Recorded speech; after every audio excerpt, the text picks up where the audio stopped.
Yeah, it was. I actually do 3, 2, 1, and then boom.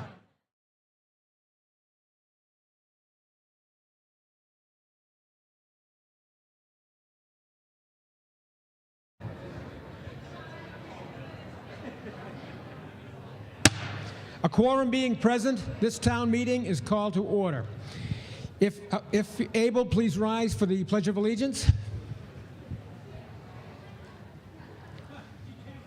I pledge allegiance to the flag of the United States of America and to the republic for which it stands, one nation, under God, indivisible, with liberty and justice for all. Thank you.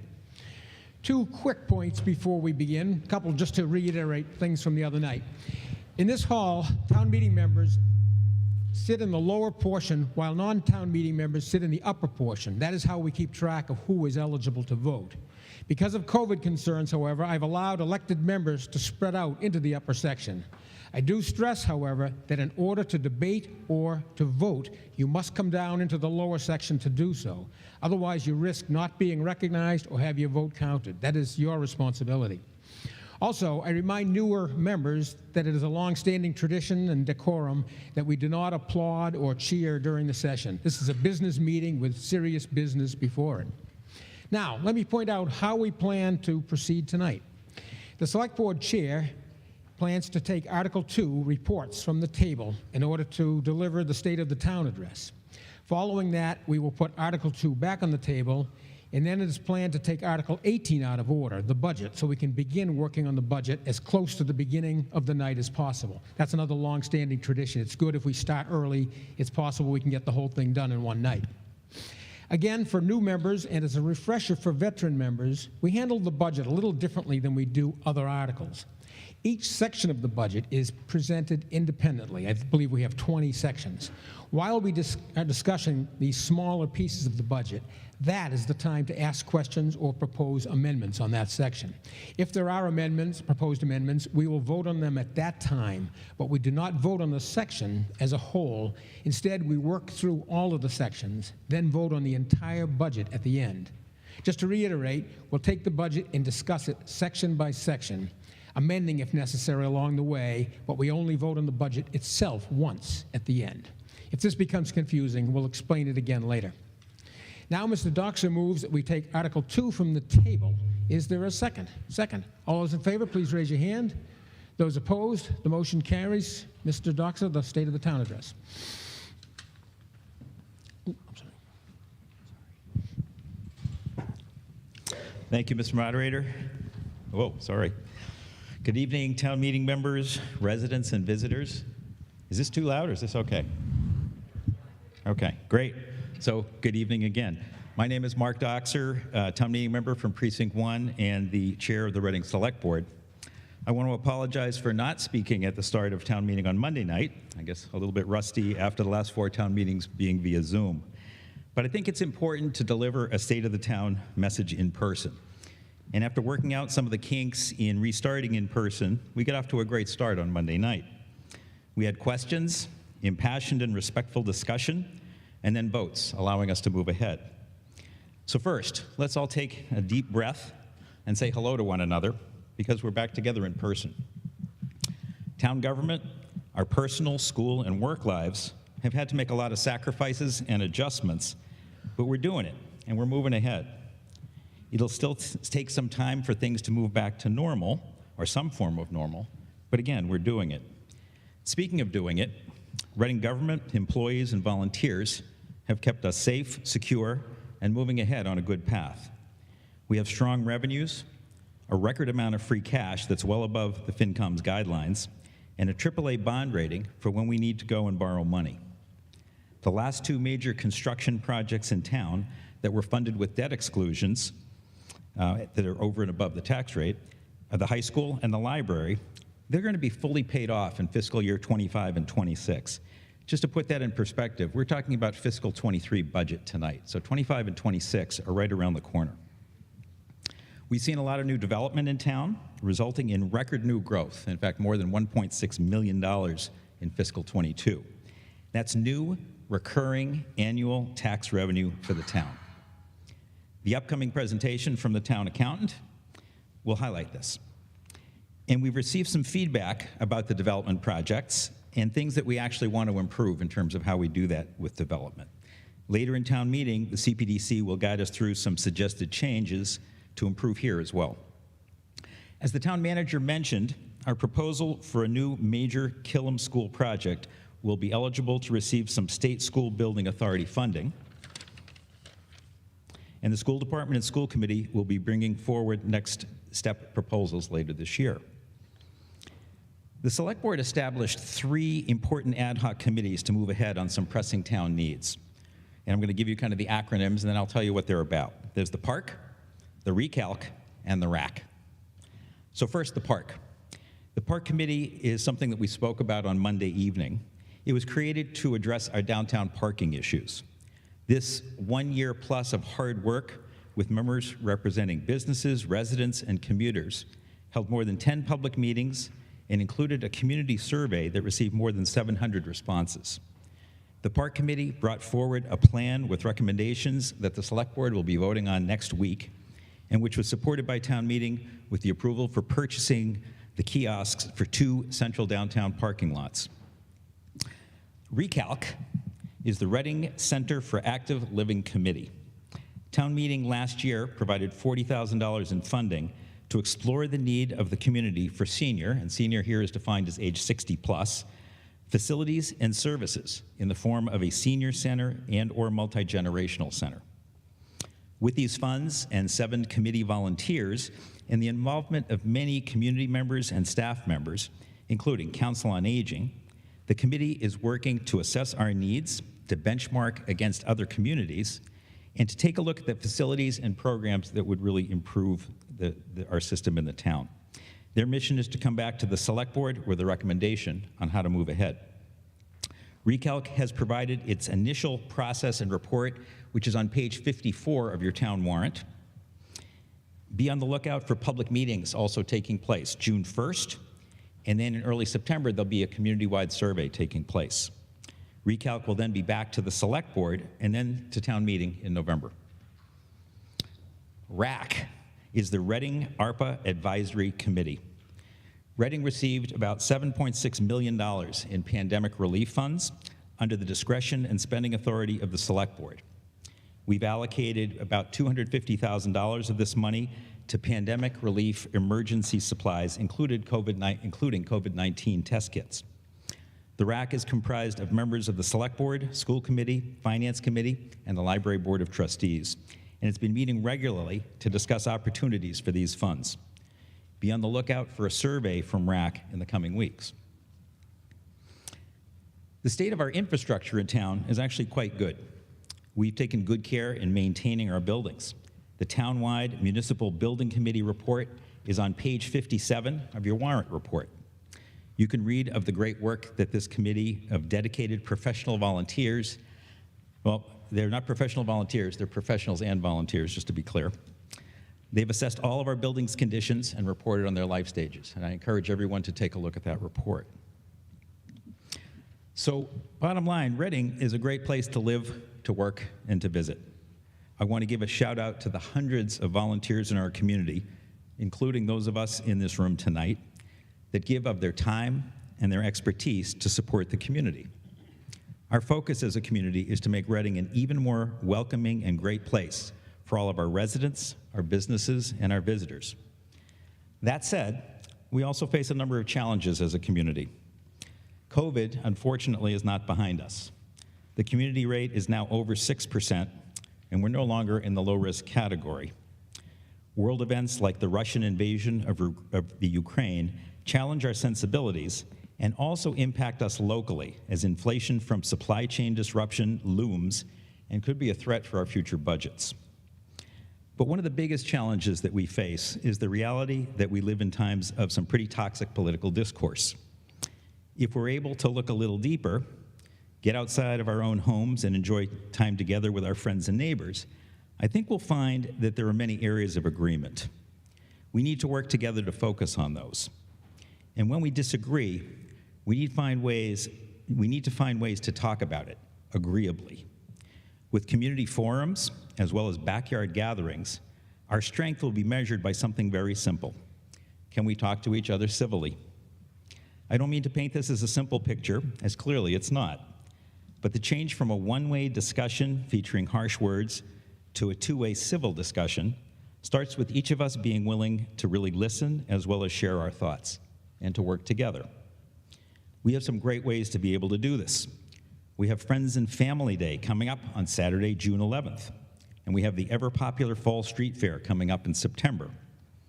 And now that the good weather is hopefully with us, we have time to be together as neighbors and as friends. Let's celebrate that time together to move ahead and to work together for the community. So here we are, ready to talk about fiscal 23 and the FinCom budget. Let's move it ahead too. Thanks for your attention.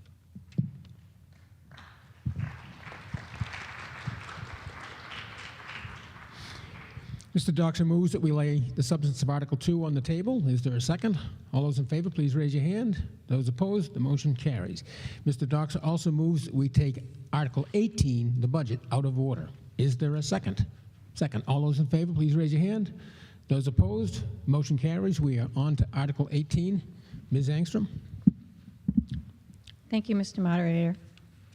So I'm going to talk to you today about the projected revenues for fiscal 23, also the fiscal 23 shared cost projections.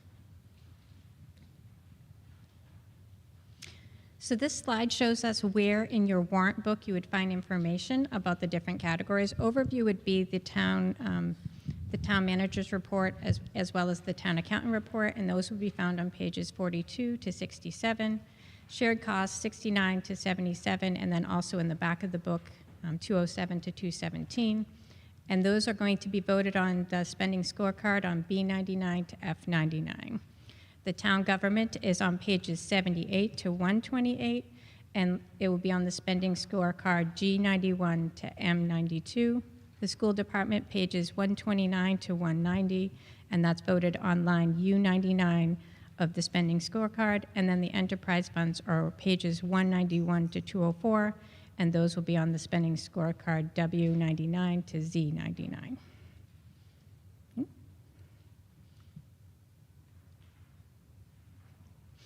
This slide shows us our current reserve position.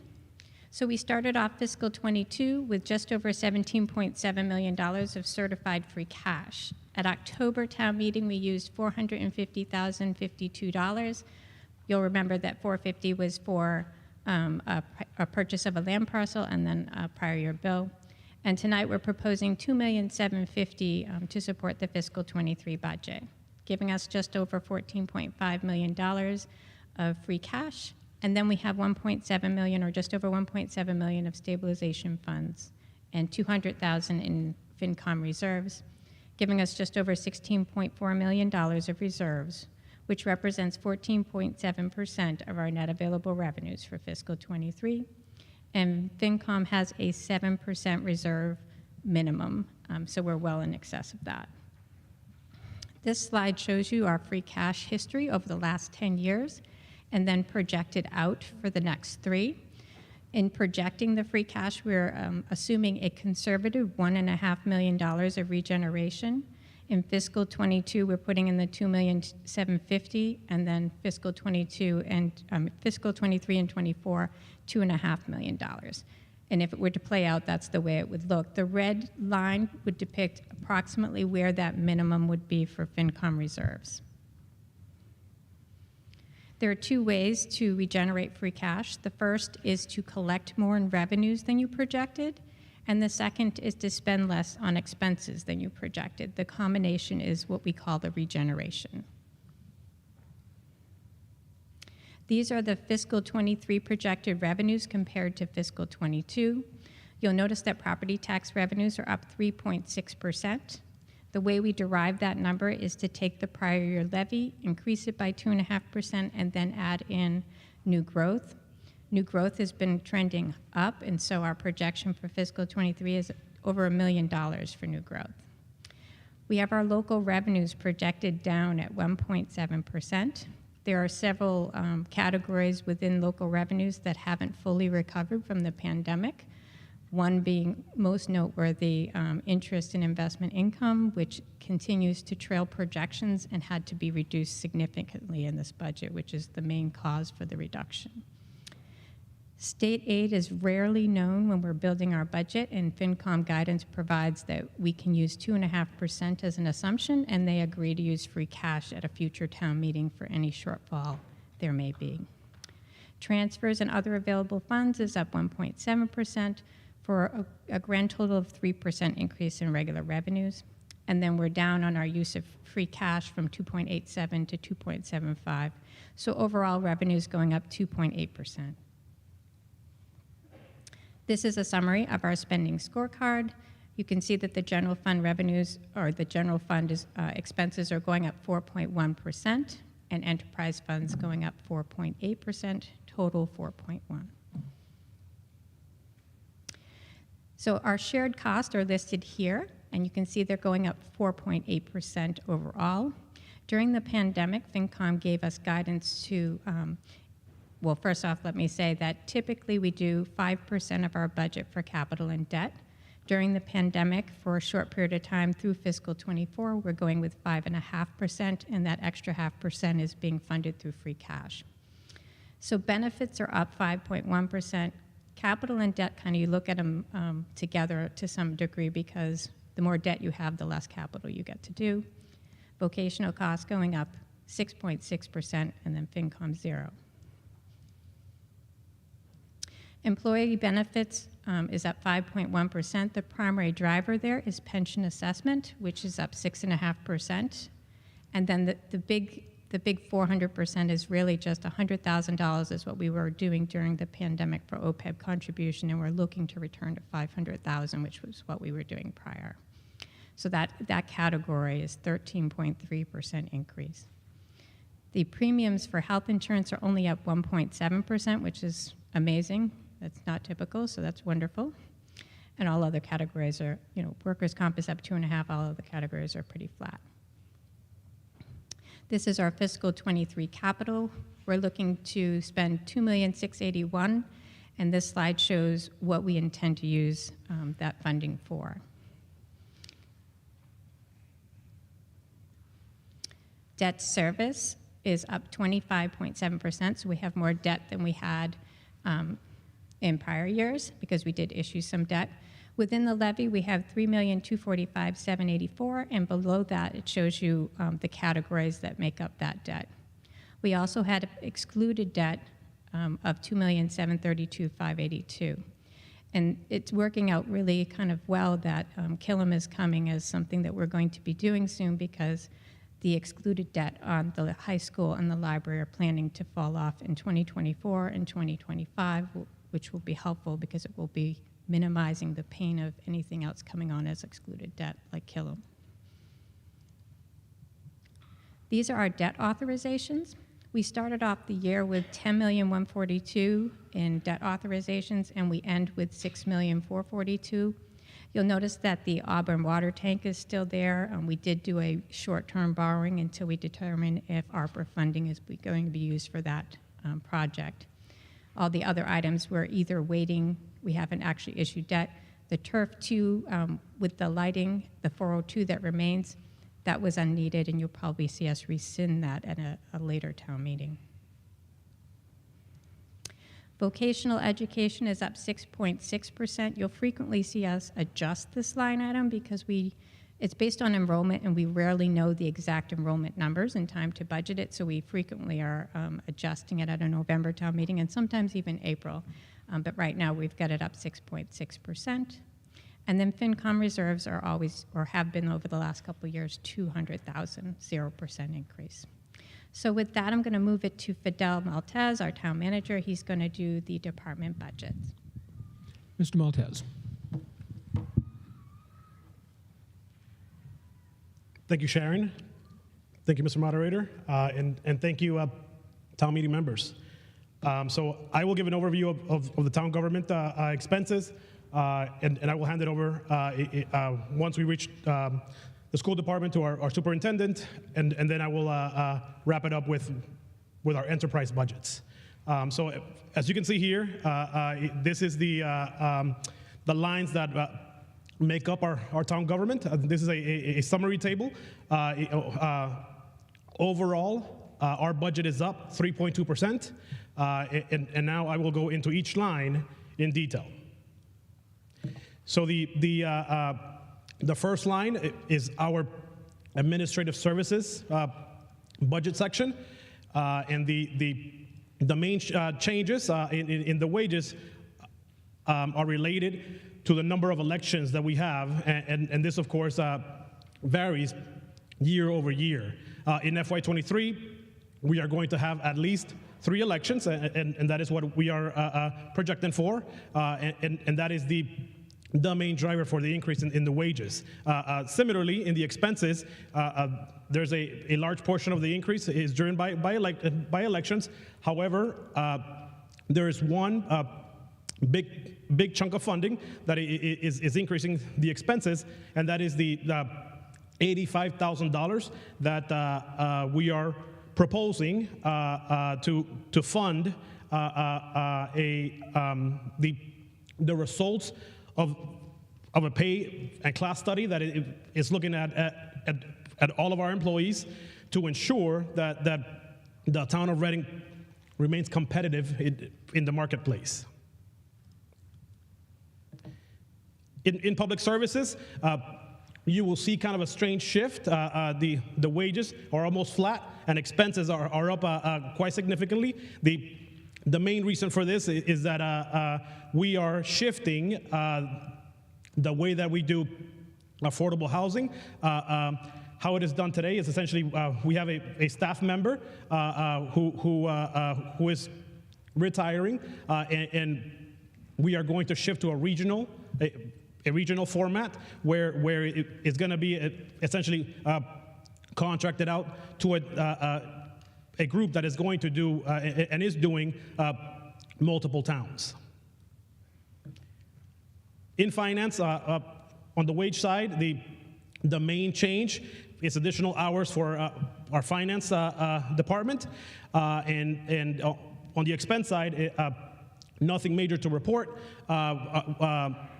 The assessor role in Reading remains regionalized, and it has been for some time, and it's working excellent.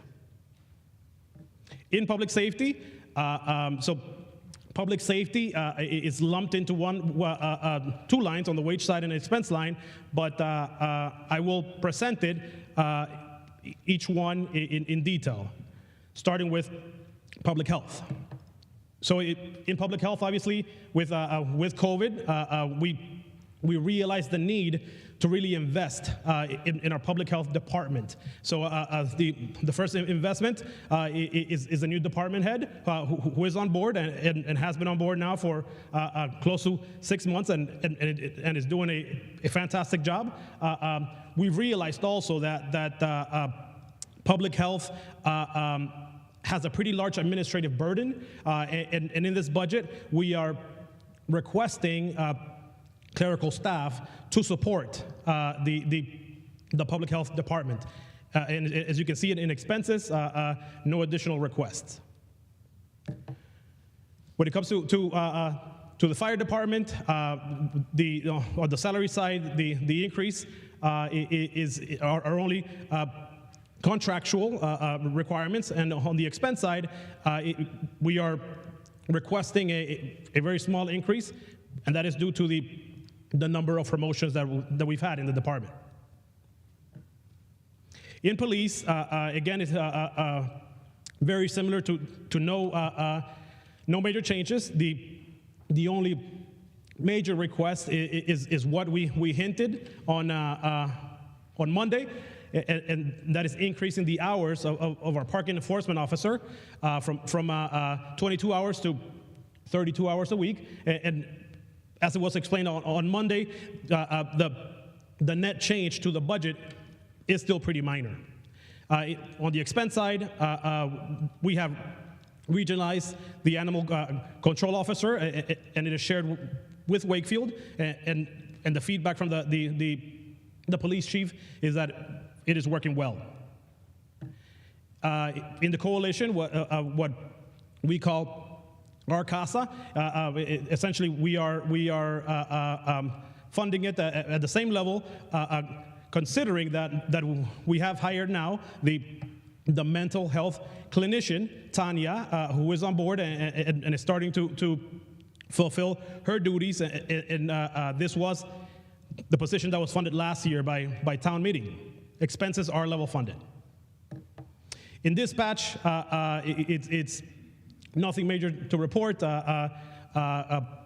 Contractual increases with a small increase in technologies. In public works, the overall staffing is unchanged. We continue to subsidize the budget with $25,000 from our cemetery trust fund. On the expense side, the major change is the removal of the $50,000 one-time expense for the Town Forest Committee, which completed some major projects in the Town Forest.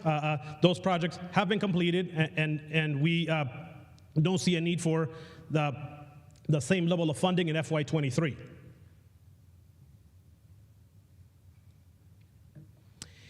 In the snow and ice line, this is a line that is explained at every town meeting, and essentially what we do and what most communities do is that we maintain it at a level fund.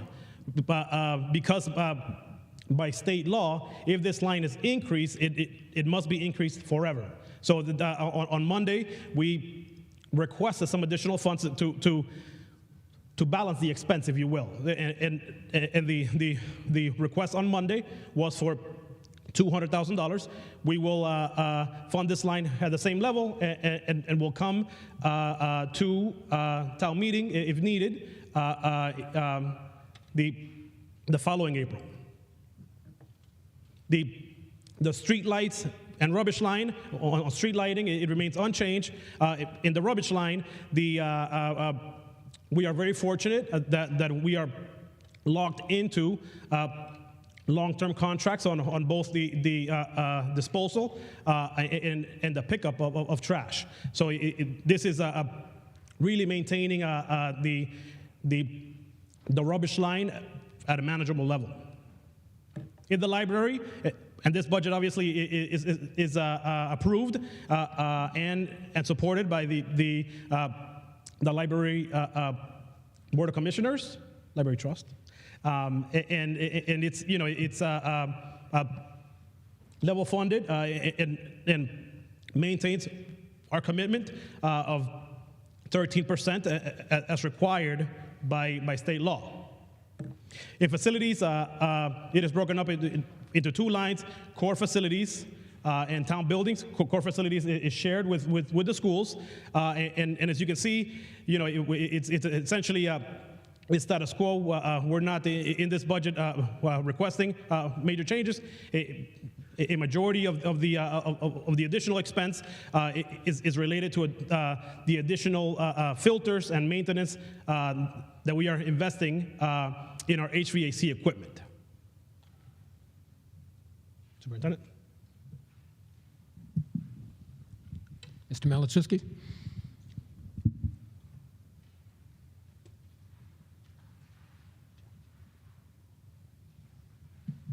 Hello, town meeting members. Good evening, Reading community.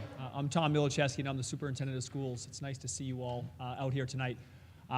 Before I dive into FY23, is that better? Yeah. Before I dive into FY23 budget, I'd just like to start by sharing that since starting 10 months ago, I think that one of the things that I believe makes Reading really unique is the deep pride that the community takes in schools. It didn't take me very long to see all of the ways that this community values, supports our students, our staff, our families. And I've heard time and time again that this community thinks that part of the core of this town's identity is a strong public school system. So I would just like to start by thanking you all for your continued investment in our schools, our continued support. I can tell you that our students, staff, and families feel that on a daily basis. So tonight we're going to dive into the FY23 budget on the school side. I'm joined by Susan Botan, our Director of Finance and Operations. She's going to provide a high-level overview of just what's of some of the budget figures, and then I'm going to dive into some of our strategic investments for FY23. So I'll turn it over to Susan, who will kick us off. Ms. Baton? Good evening, everyone. Am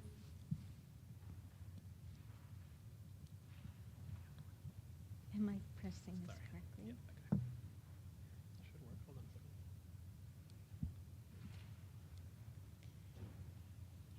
Doesn't seem to be. There you go. Thank you. Sorry, Jackie.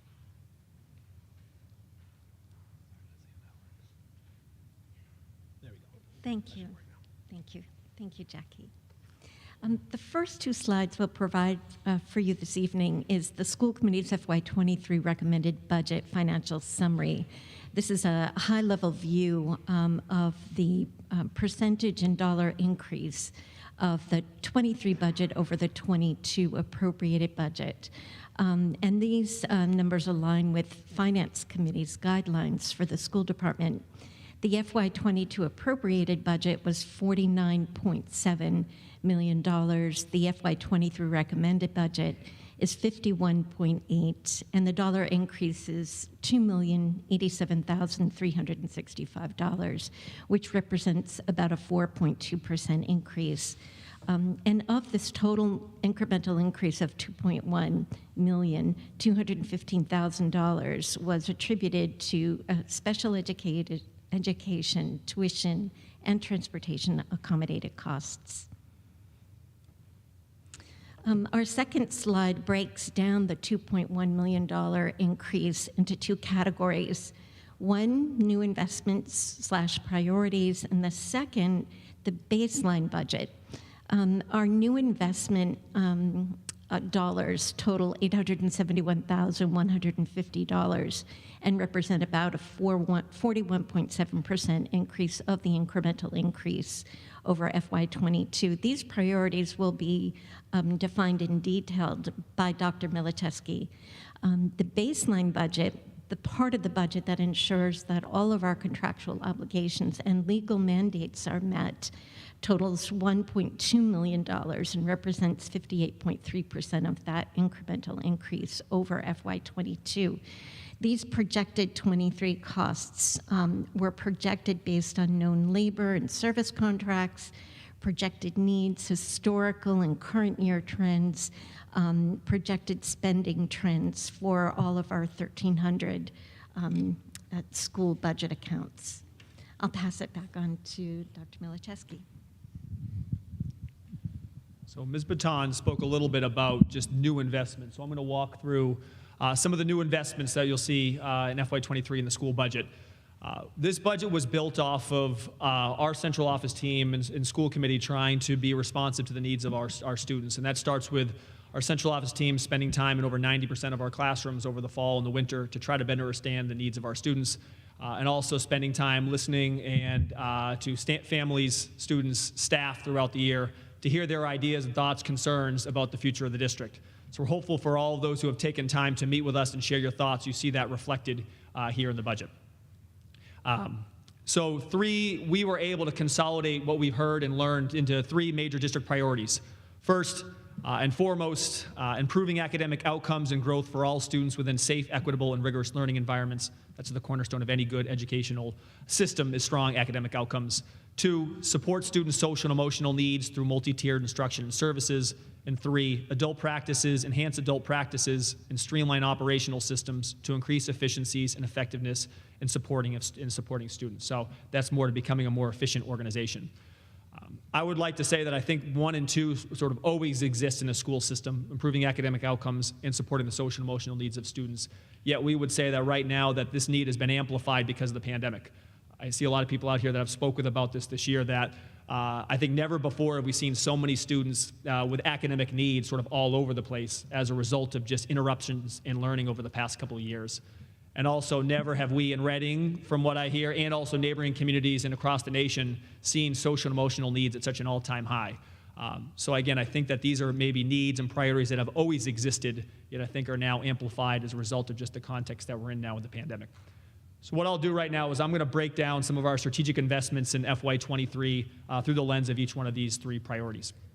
So starting with improving academic outcomes, first you'll see that the budget outlines a reduction in full-day tuition fee for kindergarten from $4,450 to $3,600, which is our first step closer to free full-day kindergarten. As the community likely knows, we're one of 23 communities in Massachusetts that charges for full-day kindergarten, and we are the second most expensive. We believe that it's important for us to move to full universal kindergarten for all, and that reducing this fee was a first step forward in moving in that direction. The budget also shows an increase in English language instructional staff by 1.0 FTE, and also an increase in district-wide coordinators role by 0.2 FTE. We have seen a significant increase in the number of English learners in our district. So this increase in staffing will allow us to be in compliance with the minutes of service required towards our English learners, and also support us in better meeting their academic and social emotional needs. You'll also see there reallocation of resources for more translation services to meet the needs of our families. And the third one here, increasing support for acceptable elementary school class sizes with the deployment of college teaching fellows at grade 4 at Joshua Eaton and Killem Elementary School. So in 2 schools, these are in our 3rd grade at both Joshua Eaton and Killem. There's 4 classes now. Next year we're consolidating those classes into 3, still to remain within acceptable class size. We feel that reduction in cohorts requires us to be thoughtful about how we support those two grade levels. So we have deployed a college teaching fellow to both of those schools at those grade levels. We have a Merrimack College Fellow and Endicott College Fellow. What that is a full-time staff member who is in a 5th-year master's program, who is in the classroom full-time. Benefits are covered by each of the respective colleges, and we pick up the cost of $20,000, which we think is in a cost-effective way to provide more supports to our students, and also a potential pilot for us to see if this is a model that we can invest in more moving forward.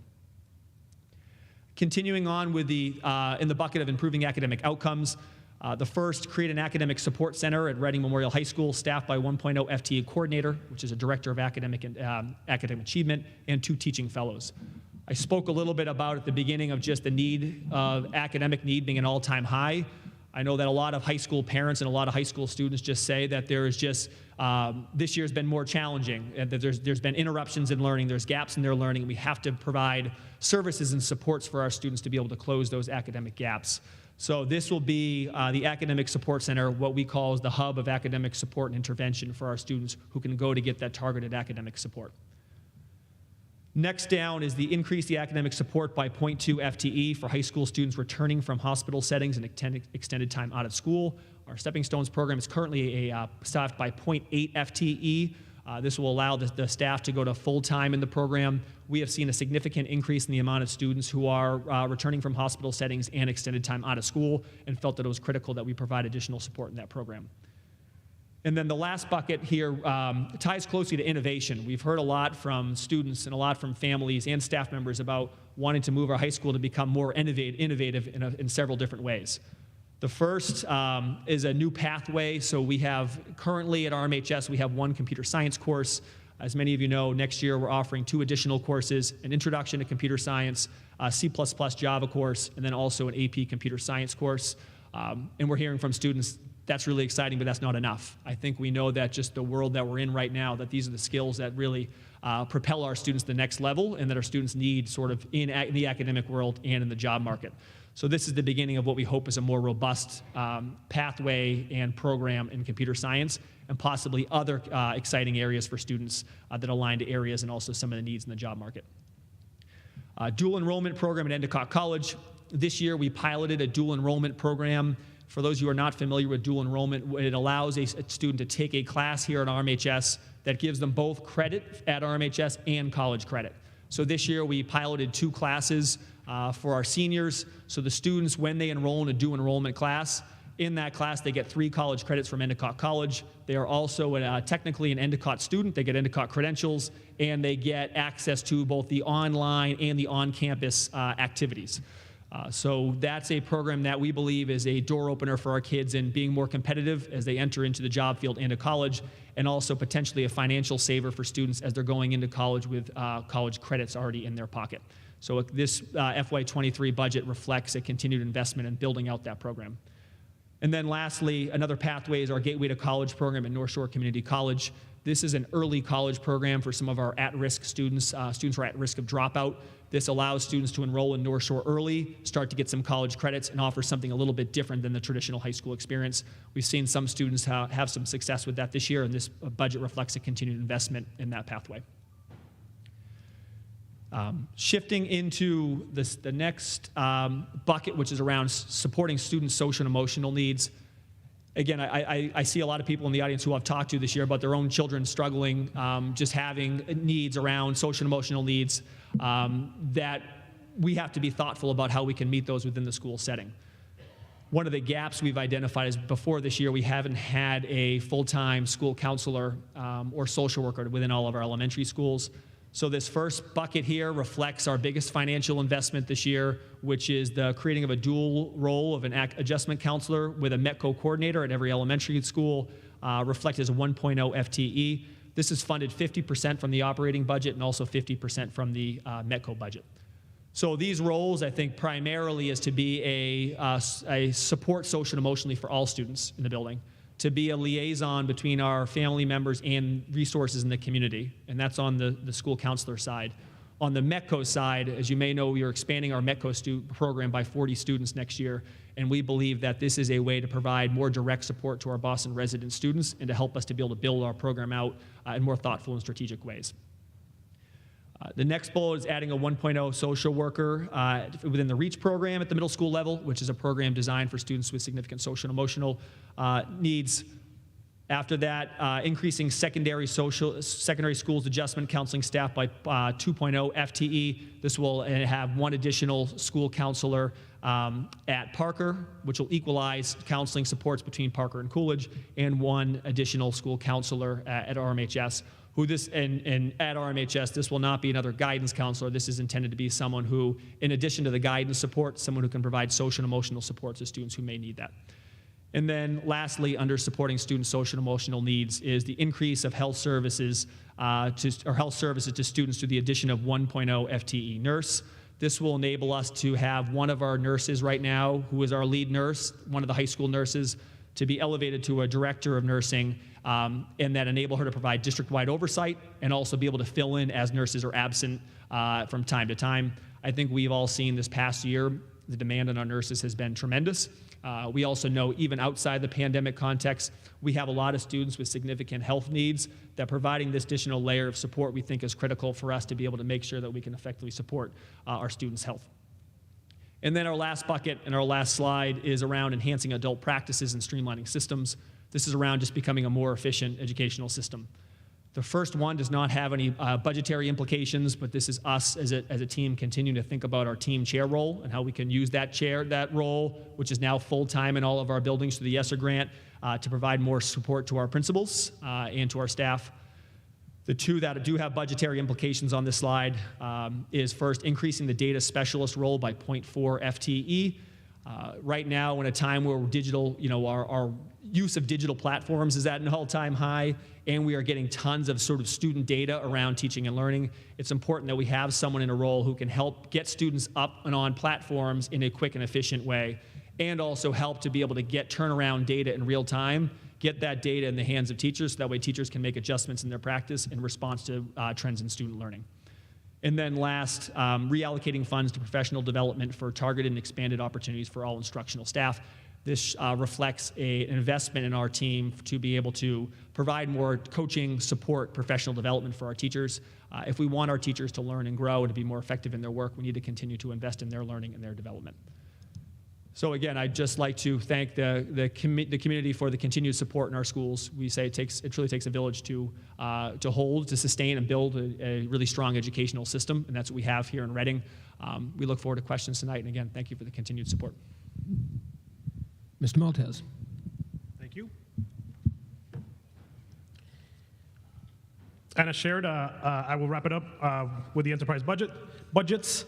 So the main enterprise budgets are the water and sewer budgets. So the select board will be holding a public hearing on their May 17th meeting, and we will be asking for the select board to set the water and sewer rates at that date. Ooh, sorry.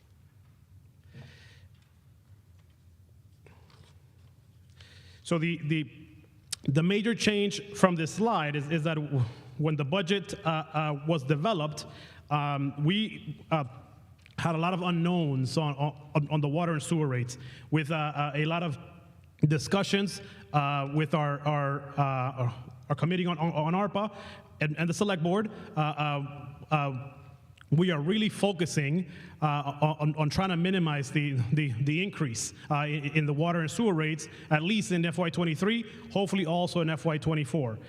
So what we are recommending to the select board, and we've had a couple of meetings now, is a 4.6% increase in the water enterprise fund, and that requires that we use $650,000 in reserves in the enterprise budget and $650,000 from ARPA funds. So if those two lines are used to subsidize the budget, it will result in a 4.6% increase in the water rate.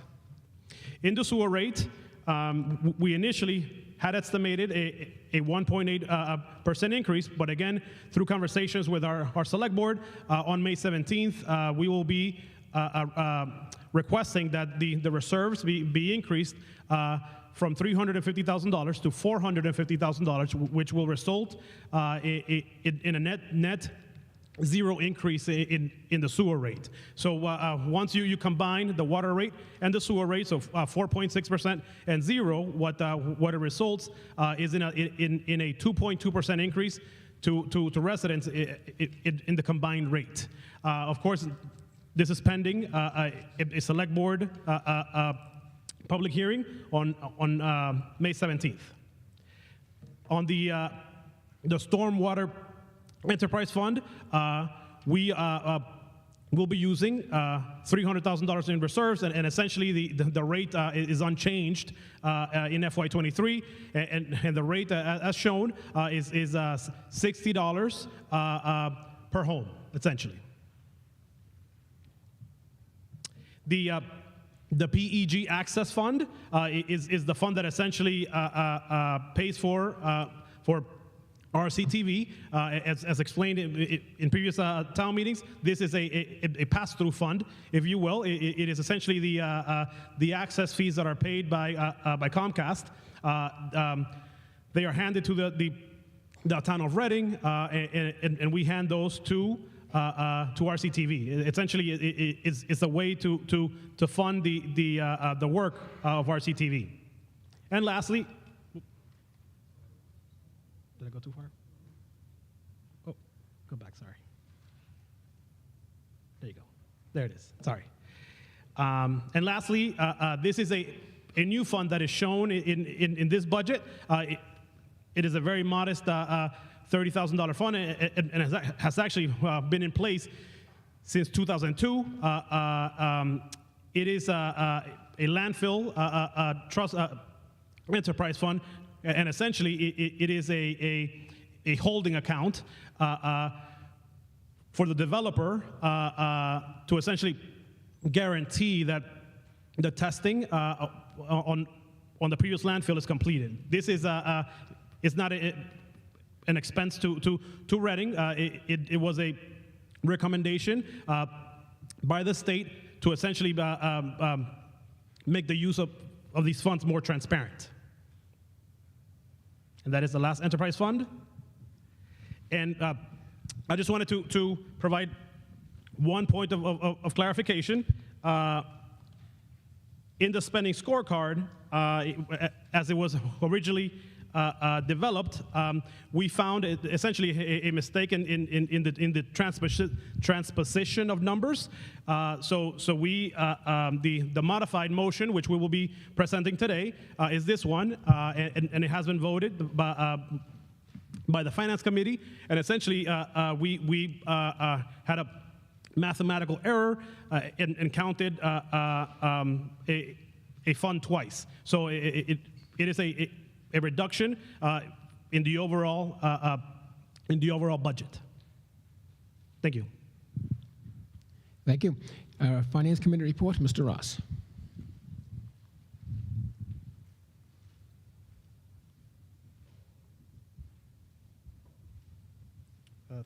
Thank you, Mr. Moderator, Fidel. First, I just wanted to extend a thank you to both of you for pushing to have this town meeting in person. It is great to be back in person, and I can even say that after 2 hours of parking talk, kiosk talk. To town meeting members, it's so great to see you, and wishing all of you continued good health to you and your families. To provide a brief background on our report, it culminated in our March 15th meeting and vote, but that was the end of a 6-month process starting in the fall, which I believe was pre-Omicron, where we discussed revenues and free cash balances and set guidance for that free cash to support the FY23 budgets. We recognized that this was going to be a new process, and as you've seen tonight with a new superintendent, new director of finance for the schools, and then a new town manager. This whole process led to multiple select board meetings and school committee meetings, to dive into the priorities and the budget items for the fiscal year. Just a quick thank you to our elected boards for both their efforts and their extraordinary collaboration. We certainly learned quite a bit during that process. That led to in late, kind of February, March. In our own meetings, we heard from town and schools more specifics on their town budgets, and the one takeaway that I wanted to be able to share to the body was the level of professionalism and collaboration from our town department heads and staff. We were repeatedly reminded of their innovatively, kind of use of spending and in the budget process. We are very fortunate to have them as part of our community. The level of service that we receive is exceptional. So thank you, and I think I've been guaranteed that it's only going to get better as we progress through the pandemic. As we circle back to the FY23 budget, FinCom in our March 15th meeting did vote 6-0 to recommend this budget to town meeting. And as Fidel mentioned, for the water and sewer fund, at our April 25th meeting, we voted 6-0 to approve that article to town meeting. Thank you. Okay, we can now begin discussions. Again, I'll repeat, we are taking this by section, so when I call up the section, that is when you will want to discuss those line items or potentially make any proposed amendments. So we'll begin with the first one, benefits, which is the B line items. Is there discussion? None appearing. We will move on to section C, which is capital. Any discussion? None appearing. We will move on to the line items D, which is debt. Any discussion? None appearing. We will move on to section E, vocational educational. Oh, yes, Mr. Arena.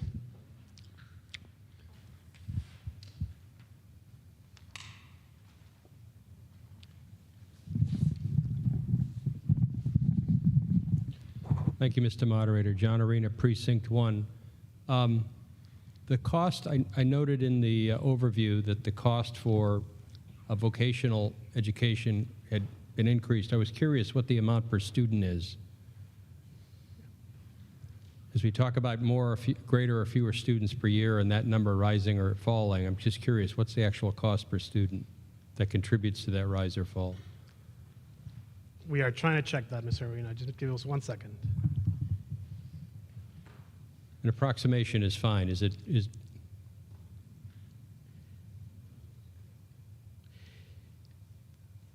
Yeah, it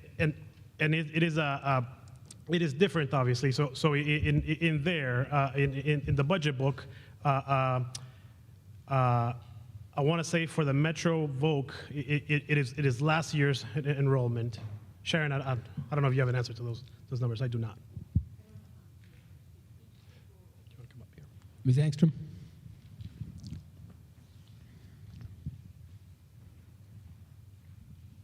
I don't actually know the number off the top of my head, but each school's enrollment is different and their tuition is different. And so there's 3 different vocational schools that go into this number. what would you guess the averages of the 3 to the nearest $10,000? I'm just looking for a rough number. I don't know. I really couldn't guess. Okay, I'm thank you. sorry. Further discussion on vocational schools? None appearing. We will move on to section F, which is reserve fund. None appearing. Section G, administrative.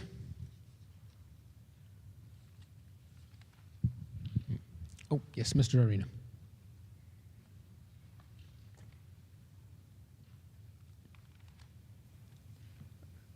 Still John Arena, Precinct 1. In the overview, there was a reference made to the Office 365 transition being partially completed. I was curious what the future expense to complete that transition would be. Do we have an assessment of that? Yeah, I mean, we're trying to do it in stages. Matt, I don't know if you have any further information. I believe that what was budgeted in this budget is $50,000, if I recall correctly. And essentially, what we are doing is we are transitioning from a client platform, if you will, to a Service. a cloud-based Right, service. right. I get all that. My question is, how much is the hit to the budget next year to complete, or in 2 or 3 years to complete the transition? Because you basically have signed up for a liability to complete it. I'm just curious how much spending that's going to contribute next year. Yeah, I mean, so our technology director, what he's recommending is essentially that we don't transition everyone at once, right? So what we are transitioning is those users that have a lot of impact on email storage, because one of the benefits of going online is that you get unlimited email storage capacity. So, for example, my email account and the police chief's email account has a heavy burden on the enterprise, as opposed to to someone who's more of an administrative person. So we're going to be tactful, I guess, is what I'm trying to say, and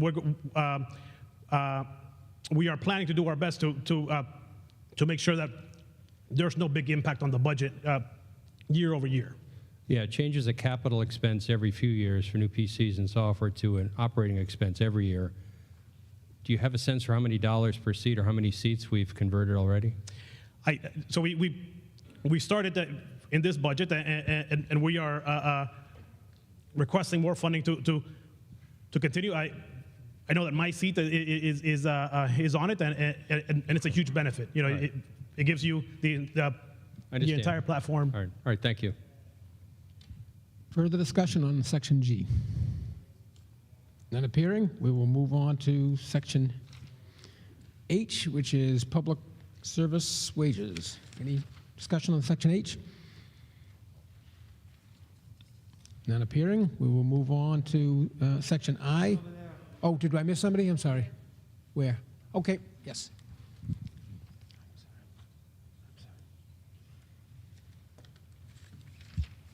Nancy Doctor, Precinct 1. I just want to make sure public service, I have a question for the police chief. This is the right section? For the police chief? Yes, No, it is not. not public. It's coming up. Not public. Public safety, public services. Okay, any further discussion in section H? Make sure I don't miss anybody. Okay, we will move on to section I, which is finance wages. All right. Next is Section J, Public Safety Wages. Yes, Ms. Doctor.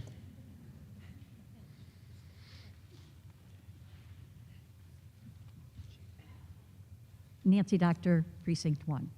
So I have a question for the chief and then a request. I'm going to have to put this in jeopardy form as a nod to Reading. What is what is miscellaneous for 8,500? Chief Clark.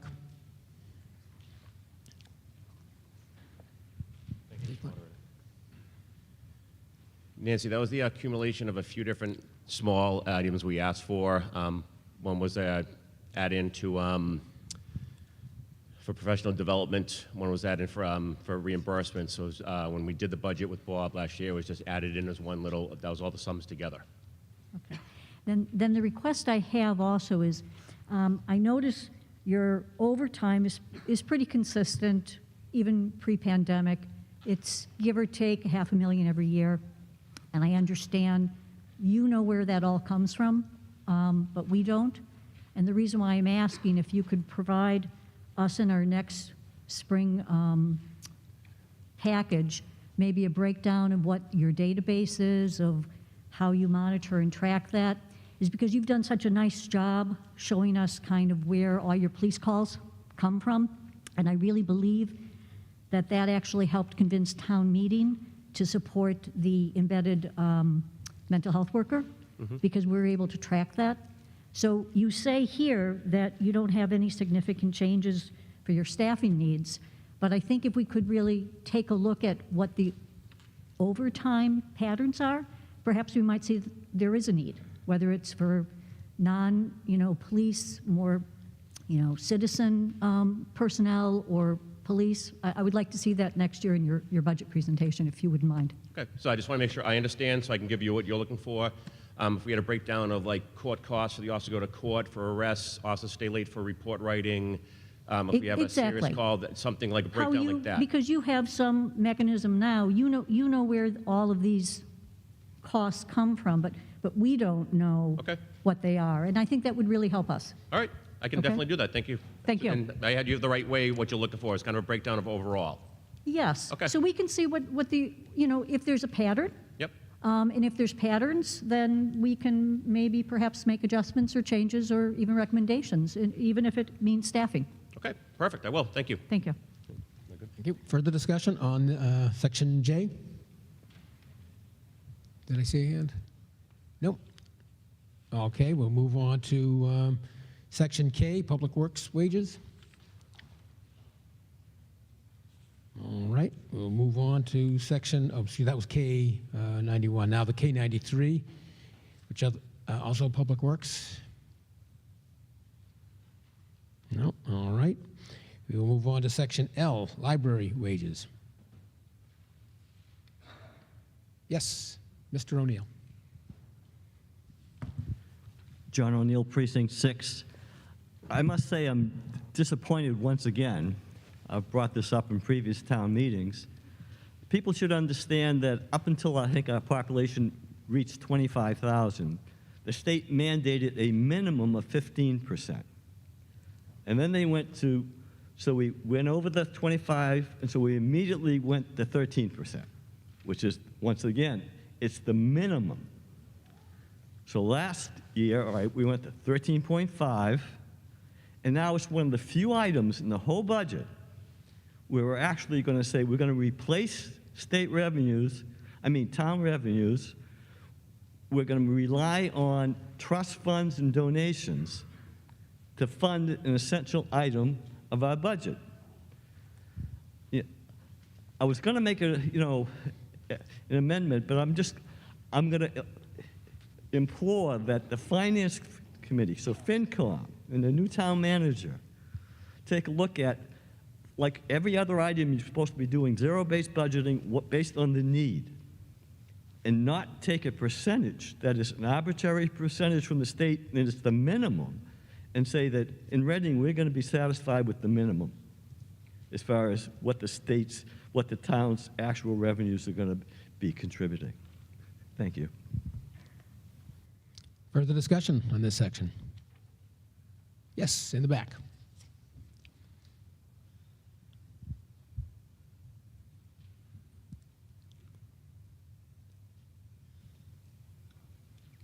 Mark Ventura, Precinct 2.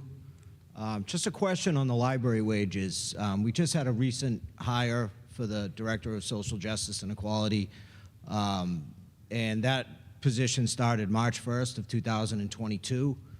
Now they're entitled to a 4% raise. I'd just like to bring up the point that some of the arguments for not giving our former town manager some additional severance pay was this doesn't happen in the private sector.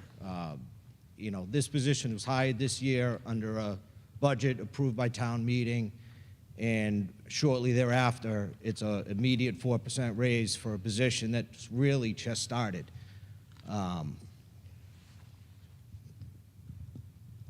Just looking for some answers on that, please. Yeah, absolutely. Mr. Amy, Hopkins? I will say that you can come on up. But when someone is hired, right, all staff are on a chart essentially, right, and we don't negotiate salary increases. It's essentially a step increase that is mandated by policy, right? But I believe that's an increase more than other members of that staff. So, And we complain that teachers are underpaid all the time in this town compared to Yep. other communities. What are we doing about that? so just to be clear, the $76,000 that you see was a placeholder for where that person gets hired. The person gets hired, and then they get a step increase after 6 months. So this person will not receive a step increase like every other non-union town staff of 2% on July 1st. This person will wait until September, and then that person will get a 2% increase. At that time, it's actually not, it's a step increase. The COLA, which is a cost of living increase, so this person could be hired at step 1. They will not go to step 2 until September. At that time, the increase on the base salary will be that initial 2-step plus the 1.75% cost of living that every single non-union employee will get on July 1st. So this person who is currently making this salary will get a total of 3.75% increase on the actual salary they're making now. So they are not receiving a 4.1. The money allocated to that position told as a 4.1 increase, because whenever we do a new hire, such as the public health director or the mental health clinician, it's given a placeholder number that is within a range, and then the person gets hired, and then we move from there. Is that clear? Yeah, to a point. Okay. Yeah, Please no, let me know if I get it. So the person is not getting any more increase than anybody else. than They're anyone just in getting that the department. standard. You've been here past your probationary period, and now you get your step raise. Thank you. You're welcome. Any further discussion on this section? None appearing, we will move on to section M, core facilities. Discussion? None appearing, we will move on to section N, which is town buildings. Actually, it's the second half of the M section, excuse me. Town facilities. None appearing, okay, and we will now move on to section U, which is the school department. Discussion? Mr. Sasso? Thank you, Mr. Moderator. John Sasso, Precinct 2. Just a couple of quick questions for the school. First, I was just curious, obviously, given the impact of the pandemic, I was looking through the budget to see if I could find if there were funds allocated for any summer programs for make-up time for lost progress. Is that something that's, I apologize if it is in there. I didn't see it or find it. Ms. Patton?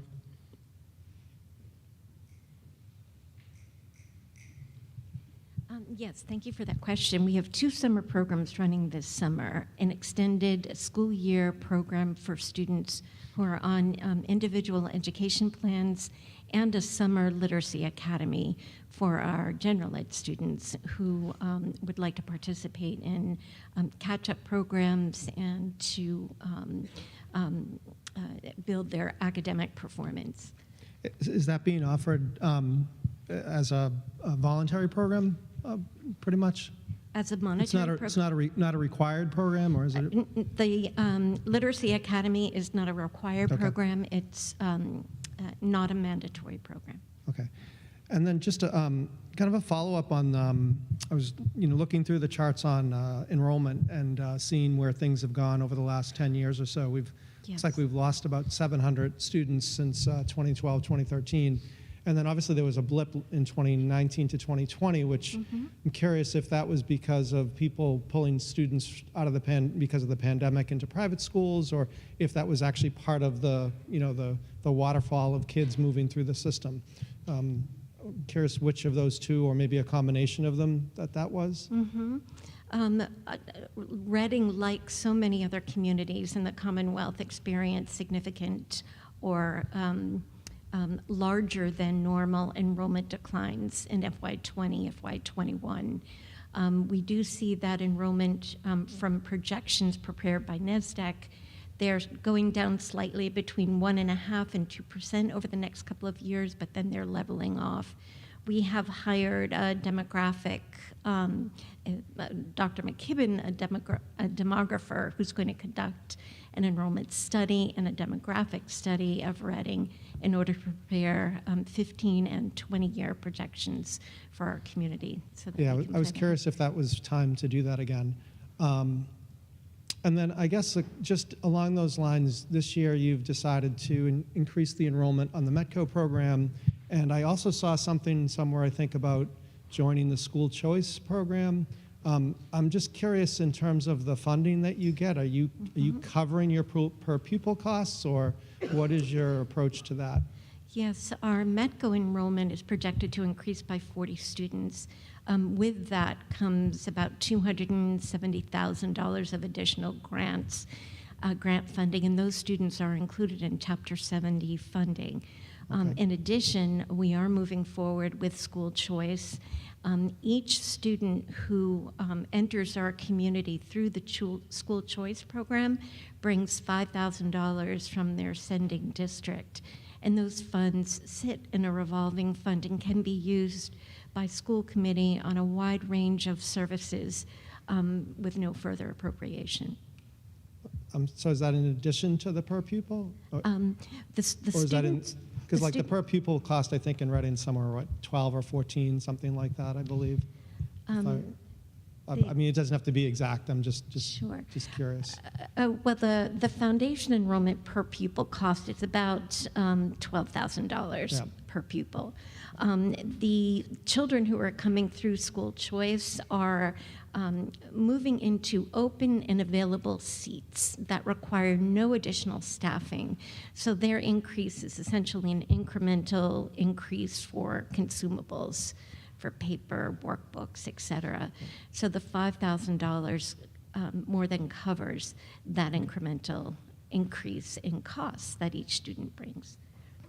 So I guess the last comment I'll make, just I've heard this a couple times, and so my son went to Killem, so I think the school is definitely due.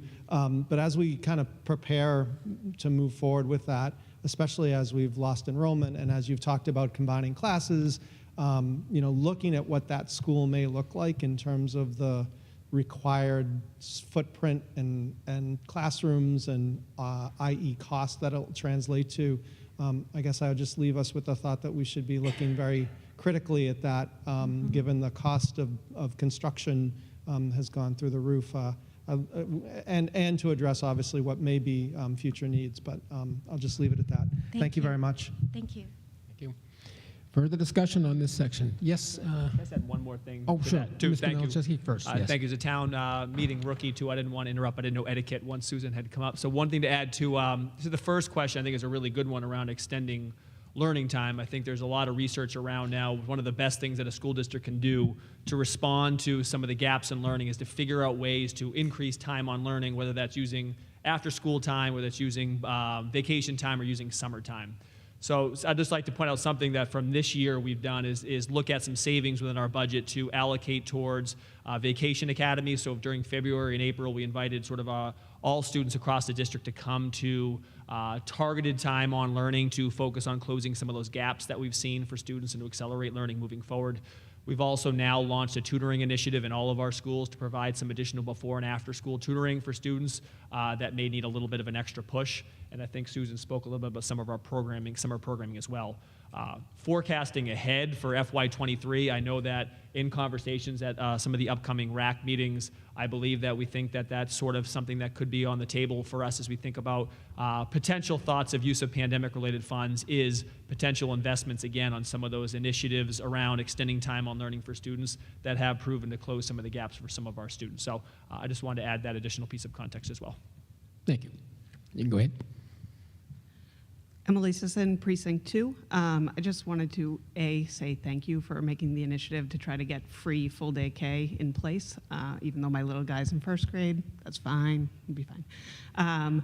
But in the warrant report, it said the projected cost for FY23 was $3,000, and in your presentation, it was $3,600. I just wanted to get a clarification on that number, and then if you had a projected timeline, I know nothing's set in stone, on when you might anticipate getting down to the full free day. Thank you.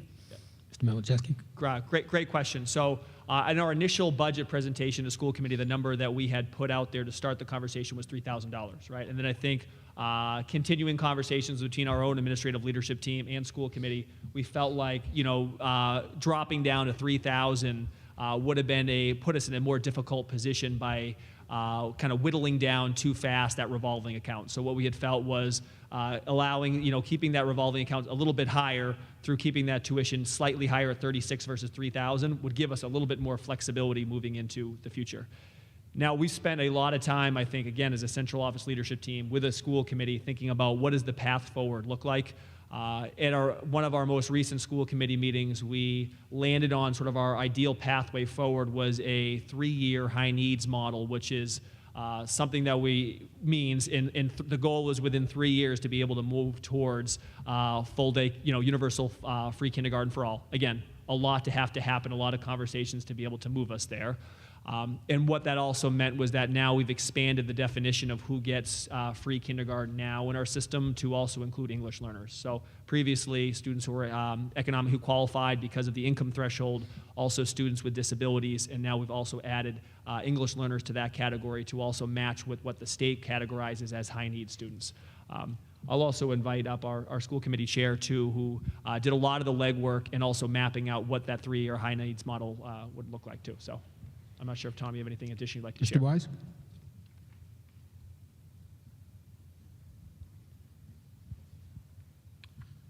Tom Wise, Precinct 4 now, School Committee Chair.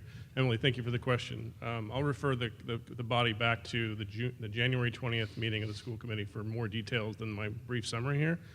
But we essentially looked at 7 different models to pay this down over a period of time. And we ended up on, as Dr. Milichewski mentioned, the high needs process over 3 years. So this next year, as of right now, is $3,600, as Dr. Milichewski mentioned earlier. The version in the packet was the first version of the budget, I think. We finalized that when we finally approved it on the 27th to be $3,600. The next year is supposed to be $2,650, and the third year after that's going to be $1,450, and the year after that would be free. Now that said, we have a lot of work to do to make that happen, right? A lot of work. Finance Committee has asked a lot of really good questions. Fidel and Tom have been working side by side to try and figure that out. We, as a school committee, have been working to try and figure that out. We've been talking to the select board to try and figure that out because there's a lot that has to happen to make that happen. Essentially, what we need to do to make that happen is close about a $1.2 million funding gap on a year-by-year basis. So there's things we've been thinking about that might lead to that, but it will take a lot of collective work from the leadership team here and eventually from town meeting when we get to that as well. So you'll hear more about that over the next 3 years as we strategize on it. Some of what we talked about earlier, school choice might be something that helps pay for that. Some of the new growth that we talked about earlier might help pay for some of that as well. but we have to be creative and we have to work as a team to get there. It's not easy, and that's the reason why it hasn't been done for the last 10 years. But we as a committee and the administration and the town leadership, I think, are committed to getting there. It will just take us a while to get there. Thank you. Further discussion on this section? Yes. Ms. Doctor?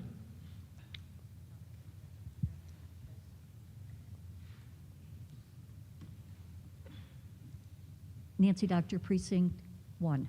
Thank you very much for highlighting the toll of the pandemic and our students' mental health. But you didn't mention the teachers, which have not escaped unscathed. In fact, teachers are leaving education in droves, and not just in our town and not just in Massachusetts. And I appreciate the town manager is going to be looking at salaries across the board. But when I look at the state website, Reading is on par paying their teachers the same as Randolph. Now, nothing against Randolph. That's my husband's hometown. But if you look at the difference of the prices of homes, we're talking about $200,000, $300,000 difference. And that's what we pay our teachers. So if we don't increase our teachers' pay substantially and aim to be one of the highest paid school districts, we are going to have beautiful schools, but we're not going to have any quality education. So I would just remind this body, when we're talking about the school budget, what's the most important, which is the person in front of the classroom. Thank you. Further discussion on this school section? Yes, Mr. Ventura? Oh, excuse me, before Mr. You can come down, Mr. Ventura, but we have one comment from the superintendent. I think that's a great point. I think if you look and track our retention rate, teacher retention rates compared to the state averages, you can look at that on DESE's website. Last year, it was like high 80s, right around 80, 87, 88% was the teacher retention rate in Reading, and also that mirrored state averages. So I think that there's obviously a lot that goes into teacher retention, even just outside pay, and we think that pay is certainly a factor in that. As the community likely knows, we recently negotiated last year a new contract with our teachers union, 3-year contract, so that means that we'll be up for negotiations starting again pretty soon next year. So that's certainly something that's part of that package too. So I appreciate you raising that too, and certainly something that we're thinking about as a team. Thank you. Mr. Ventura? Mark Ventura, Precinct 2. In the budget, there was a $215,000 increase for out-of-district placement. I'm guessing that's probably 2, maybe 3 children at best. And I brought this up about a year ago at town meeting about special education. I did go to the school committee and special ed meeting when on the landmark study results, and I know we have a new administration here that's moving forward to it. To me, the past administration was a disaster and confrontational. But there's also a mention, there was a line item of, I think, $250 million, if I recall, or somewhere around there for a bunch of stuff, including legal obligations. How much of that is related to special education? And the reason why I bring this up, because I brought it up a year ago, we're a very caring, bright community. We're financially stable. We should be bolstering our special ed needs in the school district to end such expenses. We could even help students from other communities, bring them in. It could almost be not a profit center, but we could help offset these costs. Reading should be leaders in special education, not dragging behind. And I've seen some improvements. My wife has met with you, and at one point, and we're making progress. I can tell you from elementary to middle school, it's night and day. But at that elementary school level, we're building the foundation, discovering the needs of these children, who are wonderful children. I'd like to see us really bolster, invest in the needs of these children. But I'd still like to know how much was, just for town meeting to understand how much of that 250 so million of legal obligations, is that legal counsel? Is that lawsuits against the town?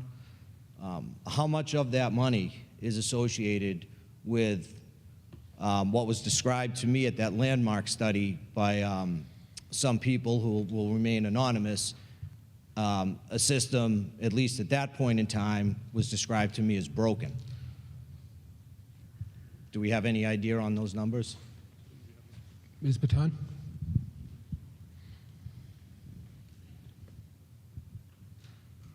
Thank you. Reflected in the FY23 budget, we have about $130,000 allocated to legal services within our special ed budget, and that's a level amount, level to FY22. We don't see that legal services line projecting to increase for next year. Does that answer your question? Yeah, and that $215,000 increase were for additional students requiring out-of-district placement. About how many students in total currently are requiring out-of-district placement? I see this line item come up every year where, you know, it's either 215,000, 300,000, you know, somewhere right around that range.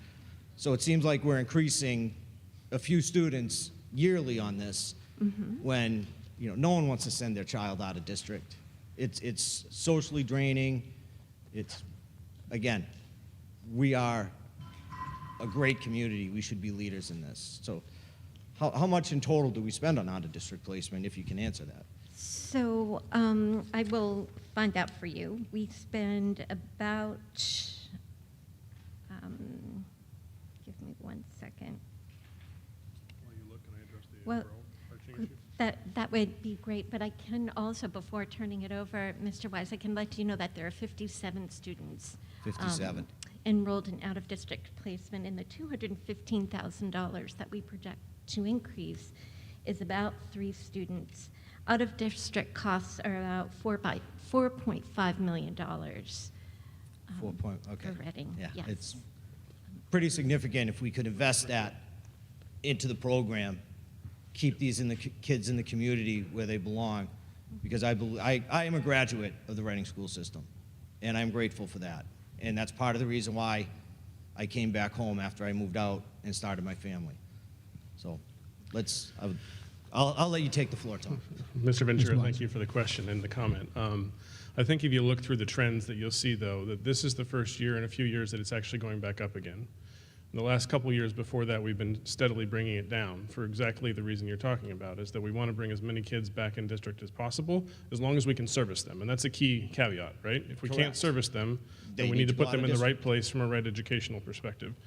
But this administration, I can positively say, you know, Dr. Milczewski, Dr. Stice, et cetera, are fully on board with setting everything up in the right place. The past administrations were on board with that too, but we've made some big progress in other places, right? I dealt with the past administrations. So. Everybody's heart was in the right place. I'll leave it that way, right? Yeah. So we've made some really big progress in the movement in this space. I think you'll see the most of that, and most of that will come forward in the next few years. One of the big things about special education is it's tier 3, right? It's post tier 1, post tier 2, it's tier 3. For many kids, it's tier 3. And you've seen, if you've been paying attention to the school committee, and you'll see it coming forward in the next couple of years, a pretty big investment in tier 1 related changes, right? So that's happening in the elementary schools going forward. To your point, let's make sure it happens in the elementary schools, but it's also happening with our staff and the training that's putting in place. Dr. Stice has been phenomenal in working through that. Anybody here who's had a chance to meet with her knows where her heart is and knows what's happening there. Last year, we made an investment with a literacy coach for the special education program. Dr. Lamaro has been going around and doing a lot of the stuff to help in that space as well. As we go into the elementary schools for the next few years, you're going to see us asking for some curriculum materials that are going to help and directly address some of those problems as well. So we as a committee and we as an administration team are fully on board with getting as many of our children in place as possible, and we look very much at this as an invest to save type possibility as well. Because we think that as many of those kids that can be here should be here, and we've seen that progression down during Dr. Stice's time. This year, this uptick is almost directly COVID related. Most of the kids that are going out are emotional related, anxiety related issues coming back to schools right now. Yep. Hopefully we can reverse that trend when they get into schools and they start making the changes, but we're making those positive progress to move the rest of the district forward in the way that you outlined. Yeah, I Mark.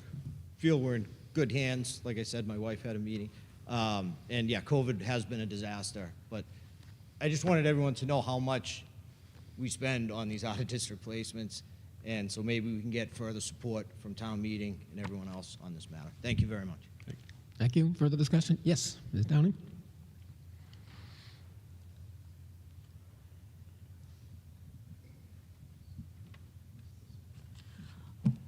Good evening, Mary Ann Downing, Precinct 4. I have a follow-up question to the school choice, and I heard you mention that students were going into open and available slots, and I'm just wondering up to what enrollment you're defining open and available, because when I'm looking at page 54 of the budget and 54 of the book here, and I think it's the budget. It's 54 of the school budget and 152 of the warrant report, in case anyone wants to turn to the table. You can really see a significant drop in enrollment. I mean, even from the pandemic year, 2019-20, we were at 4270, and 21-22, 38, 46. A couple of pages earlier, we're projecting 3775 for next year. So when you say open and available, up to what number are you defining, okay, we can keep accepting students? Are we shooting for 4,000 or 3,800, or what's the biggest potential of open and available slots? Do you follow what I'm saying? Thank you.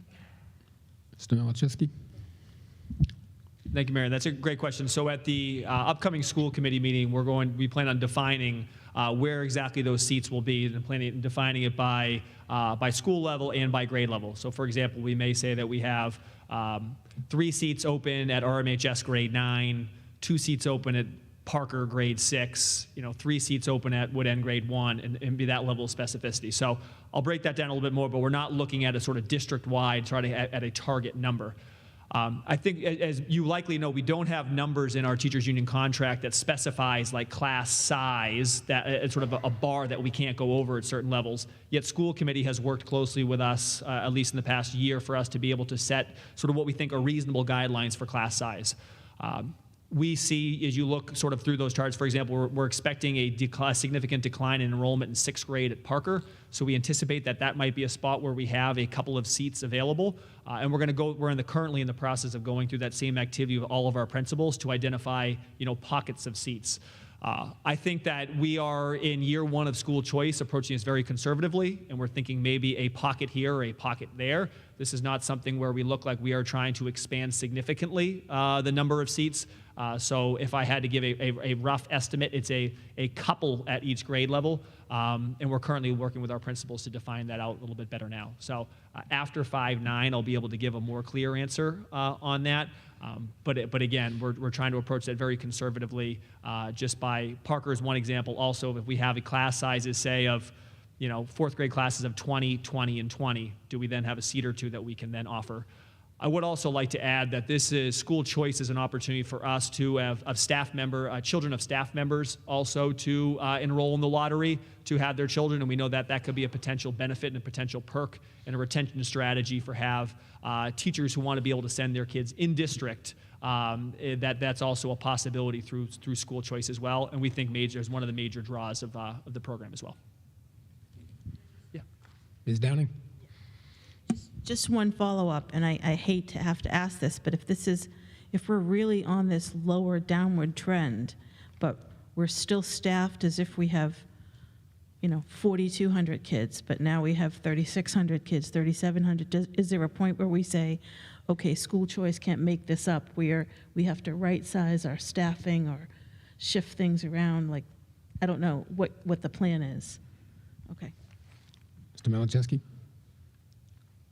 I think we're constantly looking at our staffing ratios and sort of what's appropriate. I think that example that we gave this year in the teaching fellows is what we did at both Killem and JE, as we saw an opportunity, what we thought was to consolidate cohorts of students to be more efficient with our staffing models. I think something we're also being thoughtful of this upcoming year is we don't quite know as we sort of recover from the pandemic and move into a new phase of the pandemic, how many students will then return to us, possibly from private school placements, homeschool placements, or maybe some of the students that we've lost. So that's also something that we're closely monitoring too. But I think it's just a good practice of a district to constantly be evaluating staffing ratios and whether or not that fits with sort of what our student needs are and our student enrollment is as well. Further discussion? Yes, right here.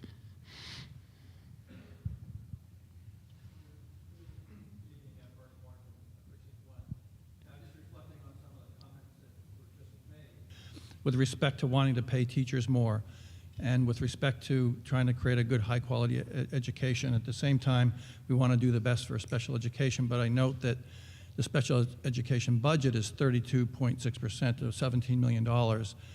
And obviously, you know, some of the things that you just pointed out, are we going to get students back? You know, some of the things that, you know, I hear is that this, you know, some parts of the budget are sort of out of control, and how can we get, you know, get that balance between special needs? Obviously, some kids have, you know, needs that, you know, will have sort of permanent requirements. Others, you know, if you go to the physical therapist or the mental health professional and so forth, you know, you're given a certain period of time, you've set goals, you achieve those goals, and then you move on. And I'm just kind of curious what we're doing to, you know, can you give us some sense for how many students are in the regular classrooms, special educations? How's that, you know, are we having measurable results that show these students are achieving set goals and being able to move, you know, from one category to another? And, you know, in general, just, you know, where do we stand on, you know, striking that balance between, you know, having people wanting to come to the classroom? I mean, sometimes I hear people complaining that, you know, their kids are not getting the right attention, the class sizes are too big. You know, what are we doing to strike that balance? Mr. Wise? I mean, I guess the short answer to that question, Bernie, is it's an incredibly hard answer, Yep. right? And Dr. Milczewski can chime in, any other school committee members can chime in as they want to as well. You know, it is a constant focus, right? The focus, as people who know IDEA, you know, they need to have measurable progress, right? Does measurable progress mean they get out of an IEP? In some cases, yes. In many cases, no. It depends on the disability and what is able to be done to bring them up to standard, right? I would say this as well. I think we take a very critical look through some of our testing data to see where we stand, right? We've, as a committee and as an administration and a leadership team, last August we got together for an offsite, a strategic offsite. One of the keys was that was defining the word equity, what it meant, right? And we came out of that it means all our students advance, regardless of where they come from, regardless of what educational background they have, regardless of what ability or disability they have. We want all of our students to advance. And if you look at our test scores, that's not happening, right? So we are intensely focused on that. That's why you hear Dr. Milczewski talk about the vacation academies. That's why we're talking about other things to improve some of our core curriculum materials as well. This year we've had great success with the rollout of the elementary math program and the middle school math program. We're looking to do the same with literacy next year, right? So we're taking the steps necessary to start to close those gaps, but that is one of the things you see in the test case, the test scores, is you see that gap. Whether it's special education, whether it's economic income, whether it's English as language learners, whether it's a racial category, you see those gaps, and those gaps are not acceptable. We need to close those gaps for all of our students, whether it's special education or otherwise. Does that answer your question? Yeah, I mean, it's obviously, as you pointed out, and I expected the answer, it's extraordinarily difficult to answer the question, but maybe as we, you know, go through the, you know, the future, we can look at the numbers of students. You know, is special ed an ever increasing number, or are they moving out? And, you know, maybe it would just be helpful for us to understand that. So that there is a chart in the budget packet that shows special education over the last 10 years. Yeah. In terms of number of students and percentage. Okay. And it's generally, like I said, it had started going down for a few years. This last year it's upticked because of COVID and a few other things. We're seeing a lot of social, emotional, anxiety related things, which is why we put so much in the budget in that space as well. But it had started going down. Generally, you see that the number of kids in some degree of special education program, and they're all varies of severity, are in that 17 to 18% of our student population perspective. So it's a pretty large percentage in some degree. But it has ebbed and flowed, and it has, from a total numbers perspective, gone down as well, even with the numbers that have decreased from an enrollment perspective. Thanks very much. Further discussion on the school budget? Yes, on the edge here. Cheryl Lillestrade, Precinct 5. So I know that there's an increase in student numbers for the MECO program, and there's a few new positions in place. Are any of those positions, either now or in the future, going to be associated to admin for the MECO program? That's one question. Yes, please. Mr. Malachewski? Great question. So you'll see our most significant investment this year was the investment in the dual role between the school counselor and the MECO coordinator, which we think will be critical at the school level to have a direct liaison between our Boston resident families and the school. Now, in terms of that being a direct support to our director, we're one of, I believe, 2 districts, MECO districts, who does not have an administrator to work alongside our MECO director. So if that's sort of what the question was, we are looking at our budget to figure out sort of what that support would look like. I know that that's even a possibility for next year in the budget, but we thought our first order of business with the increased funding through the expansion was to provide more direct access and support to our students. I'm not sure if you were referring to the sort of that admin support role for the director, but again, we're one of, I believe, 2 districts, one other on the South Shore, that doesn't have that person working alongside our coordinator. Okay. My other question is, as far as payment for teachers, I know we signed contracts for 3 years. Is there a possibility of making an amendment to those agreements and raising pay as of next year? I think that these are conversations we would have to have with our union, our teachers union. I believe that next year we're already going to be entering into negotiations for the next contract. At this point, we haven't had any conversations yet regarding amendments to the I contract. know that the budget is going to be a conversation for next year, but the cost of living is not waiting for 3 years for us to roll over a new contract. So how does that fit into this extremely expensive budget that we're looking at? That's a great question. Unfortunately, I don't have a great answer for that outside of, we'll continue to work with our unions, especially as we enter into the time to negotiate and try to come up with what we think is fair for our teachers. And I think that they are looking forward to that process ahead. I'm looking forward to that process ahead. I also can't speak to sort of what happened in the past negotiations, but I know that we reached an agreement between both the administration and also the teachers that felt was fair for sort of at that time as well. So again, I'm sorry I don't have more to be able to share on that now. I don't think we reached an agreement that we really thought was fair. We just kind of reached an agreement that we thought would settle things easily. But moving right along from that, because it wasn't on you.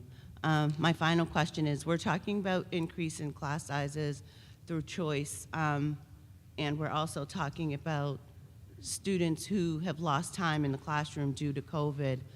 Have we taken into consideration that a lot of the students that we currently have right now are struggling with the education that's going on now, and in the class sizes that we currently have, and now we're talking about increasing those sizes, where we could focus more of a one-on-one with smaller groups and increase where they are now to where they should have been pre-COVID? Great question. And our team has spent a lot of time weighing out the pros and cons of school choice. And I think that one of the cons, obviously, is that you're increasing class size, which takes away from having more individualized attention, inevitably, right? But what we felt is that, say, as an example, raising a middle school class from potentially 16 to 17 may not have a tremendous negative impact on the educational experience of a student. And pairing that with the benefits of $5,000, right? If we get the $5,000 with, times a couple of slots, that gives us an additional revenue stream that we feel like we could do something impactful for students as well. So we think that pairing, so we don't see that the drawback in those small cases is enough to offset what we see as the benefit in terms of that additional revenue stream and also potentially a additional perk or retention strategy for our staff as well. Okay, and my last question, as far as our special education programs, I know a lot of our students come through our system from RISE all the way to high school. What are we doing to better the services that we're providing them in high school so that we're not losing them to outsourcing? Because for me, I work in one of those special education programs, and I feel like my students specifically came through the system, so we were well aware that they were coming to high school. And once we launched a program for them to be able to stay in-house, I feel like the preparation should have been there that is not there. So what are we doing to better prepare ourselves to service these children the way they deserve to be served? Thanks, Cheryl. I think that type of question I think has come up in the conversation through a few different ways tonight. I'd like to start, you mentioned RISE. For those who don't follow RISE super close, RISE has received a lot of accolades over the past couple of years for being a model preschool across the state. So I just wanted to point that out, just that's a model program and the great work that RISE is doing. This is a really complex question about just how do you better an educational experience for students, particularly our students with disabilities. Tom hit a little bit on it. Something I'll add in is this. We feel that the foundation of any good educational program is strong Tier 1 instruction. And I feel like this year we believe that there's investments that we can make in Tier 1 curriculum that will better meet the needs of all of our students, particularly our students with disabilities. For example, investing in a higher quality math curriculum, which is now going to be in year 2 of implementation next year. The process we're undertaking now to invest in higher quality literacy curriculum, we feel that those are investments that are going to pay huge dividends on outcomes for all of our students and also particularly our students with disabilities. So I think that one part is bolstering up Tier 1 sort of curriculum. I think something we also realize is that just there's structures that we need to revisit to think about structures of programs. So I think you gave the example of the high school. We're currently undergoing what we call program reviews across a lot of our special education programs throughout the district. So this is bringing in outside eyes to come in to look at, evaluate our program, evaluate our staffing ratios, evaluate what students, staff, and families are saying about the program, come in, spend time with students to assess what's happening on a day-to-day and how is that in alignment with the needs of students. So we're hopeful that having that outside eyes come in and evaluate our programs will give us some information that we need to drive where we have to go. As you may know, DESE requires that you look at one program per year. Now we're already in line to be looking at, I don't have Dr. Stives with me, but at least four, potentially 5 programs as well. So I think we've realized, as all of you pointed out, that we can do better in terms of meeting the needs of all of our learners. So we wanted to take a more aggressive stance with that, looking at 4 or 5 programs this year, and we're hopeful that that will give us a direction that we need to go. Okay. Actually, I do have another question. How many students are we losing every year to vocational schools?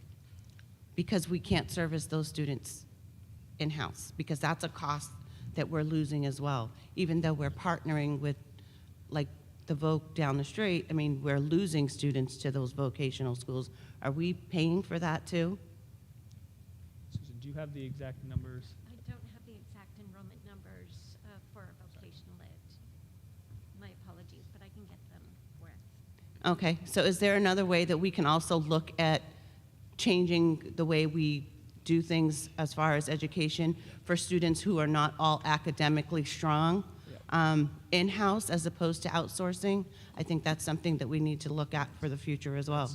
That's a great question. And we also today wanted to focus on sort of FY23, what's ahead. But I think, as you probably know, and others who have been following the schools closely, we've been talking about this topic a lot. This is something we see on the horizon for the future is as we're currently structured at RMHS, we don't provide enough opportunities for students who are more interested in vocation, more interested in the trades. Something we've done to kind of get the process moving this year is our central office leadership team, RMHS leadership team, has visited Northeast to spend some time to talk about potential partnerships, which is one piece. We're going to Essex Tech at the end of the month to talk about potential partnerships. And these partnerships not only look like us having students attend programs within their schools, but also bringing some of their programming within. We've thought a lot about, are there ways to get what Desi will call innovation pathways, which are smaller scale vocational programs in-house. So this is something that's definitely on our radar. Like the computer science piece is one that we're chipping away at.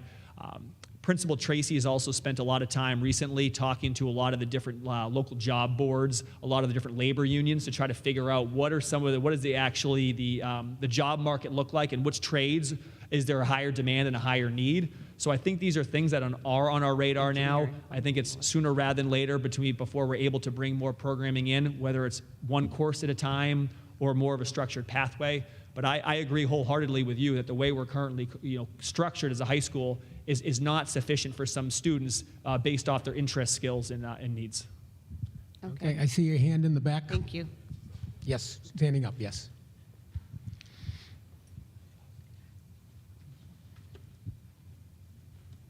Thank you. Anne Marie Corey, Precinct 5. I just had a couple of comments and just a request, I guess. I teach special ed at the high school, and I know there was a question about, how are kids progressing? Are they meeting their goals, and how are we measuring that? And I can definitely just comment firsthand that last year was a year where we tried to keep kids where they were, but it was very hard to make forward progress. The progress this year has been tremendous, at least in my classroom.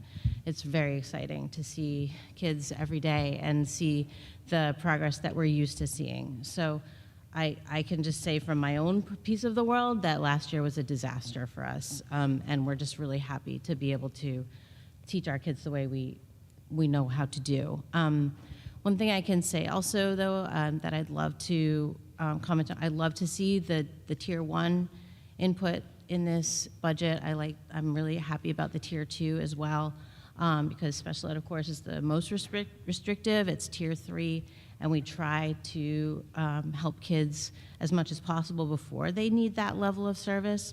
I guess I would just ask again if we can continue on that path and look towards more robust Tier 2, because what happens is that we have kids who are really on that edge, and we'd love to move them out of a more restrictive setting into a place where they can grow and they can expand, and we feel, maybe we feel like we don't have everything we'd love for them to have, like that academic support center where you can just go and you don't have to have a special plan to go there. That's the kind of help we need for these guys, so that they can get that little bit of help, but they don't have to be on a plan. It doesn't have to be a big thing. So I would just beg you to please keep looking at that. It's absolutely, I think all of the budget cuts that we had in the years leading up to all this, I can remember saying you're going to have your special ed budget explode because you keep expanding class size and you keep cutting gen ed. And at a certain point, you can't cut anymore. So I'm really grateful to see it going back into gen ed, back into Tier 1 and Tier 2, and I would just like to encourage you to keep doing that. Thank you. There was a hand, okay, right here. Okay. Thank you, Mr. Moderator. Karen Janowski, Precinct 2. I do have a question about what's happening at Wood End. If we look at the enrollment, when it was built, I think it was built anticipating maybe around 400 students, and I noticed that the projection for next year is 238. We've lost a lot of students since 10 years ago when it was 358. So I'm wondering how Wood End, you're doing a lot of really innovative things. You're bringing in new programs and doing some really exciting things. So I'm wondering how you're using Wood End more effectively, because 238 in that building seems like a very small number. So I'm wondering how that's impacting what's happening in that building. Mr. Malachowski.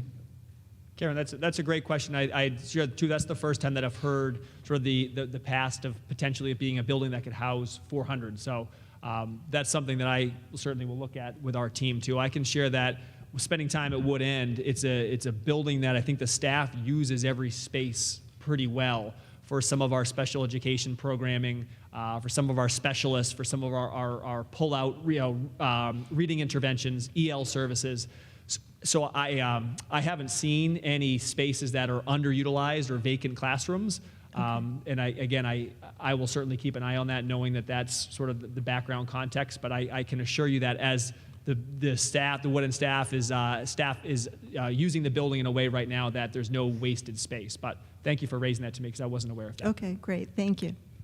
Okay, now, yeah.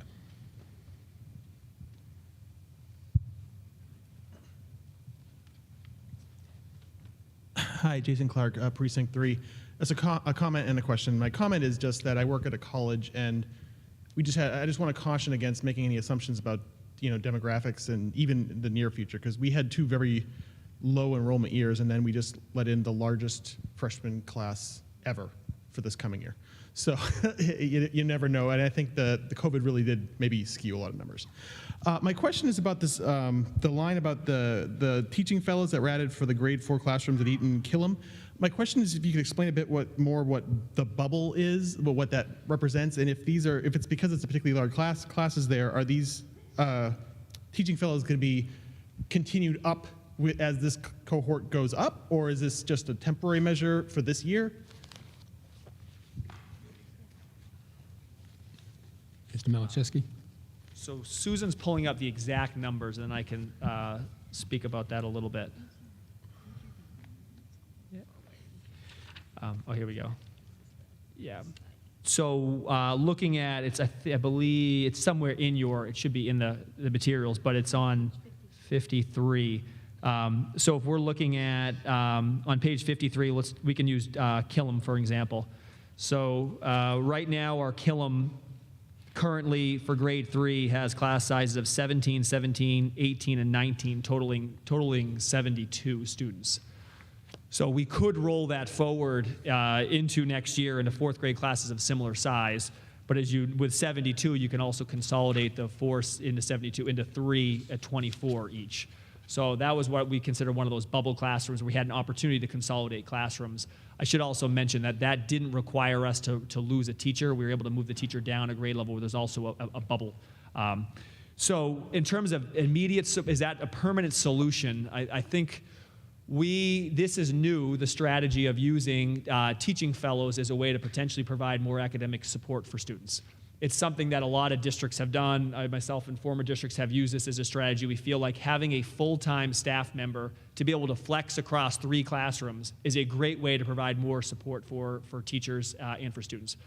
That grade level is working with their principal to decide how that staff member will be used. Are they used primarily for reading intervention and support? Are they coming in all science classrooms? Are they in each classroom at different parts of the day? However the principal and grade level feels is appropriate. When we listened to these teachers, we felt, and the parents, they had felt that there were drawbacks in consolidating classrooms where they feel like needs were really high, and that it was even hard to meet some of the needs in class sizes of 16, 17, 18, 19. So then to consolidate, it seemed like us, it was a big jump to then put in at a time where needs are an all-time high to not provide that additional support. We also didn't think it was financially viable for us to just provide another teacher in that model, which would be triple the cost, or at least for in terms of the fellows. So we thought that the fellows program, again, at $20,000 to our operating budget, with benefits covered by the respective universities, was a really interesting way for us to provide some additional support. I don't know, I can't forecast sort of how that model will work this year. We're viewing it as a pilot, seeing what the impact is on students academically.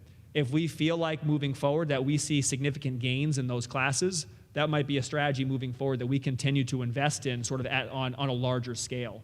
Also, if those are classes that we feel like the need of those students continues to be really high, we may continue to provide those cohorts with some additional support.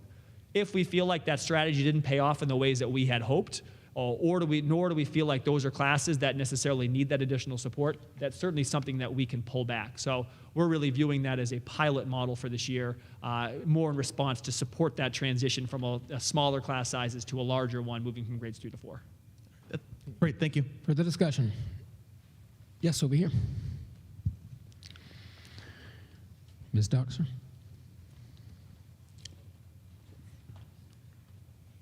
Thank you. Linda Snowdoxer, Precinct 1. First of all, I want to say thank you for all the concern and planning you've put into addressing the needs that we're seeing our students have, the social emotional needs, the academic needs. I'm really impressed. And a lot of what's been talked about so far is ways to address those needs. My question is related to the school choice.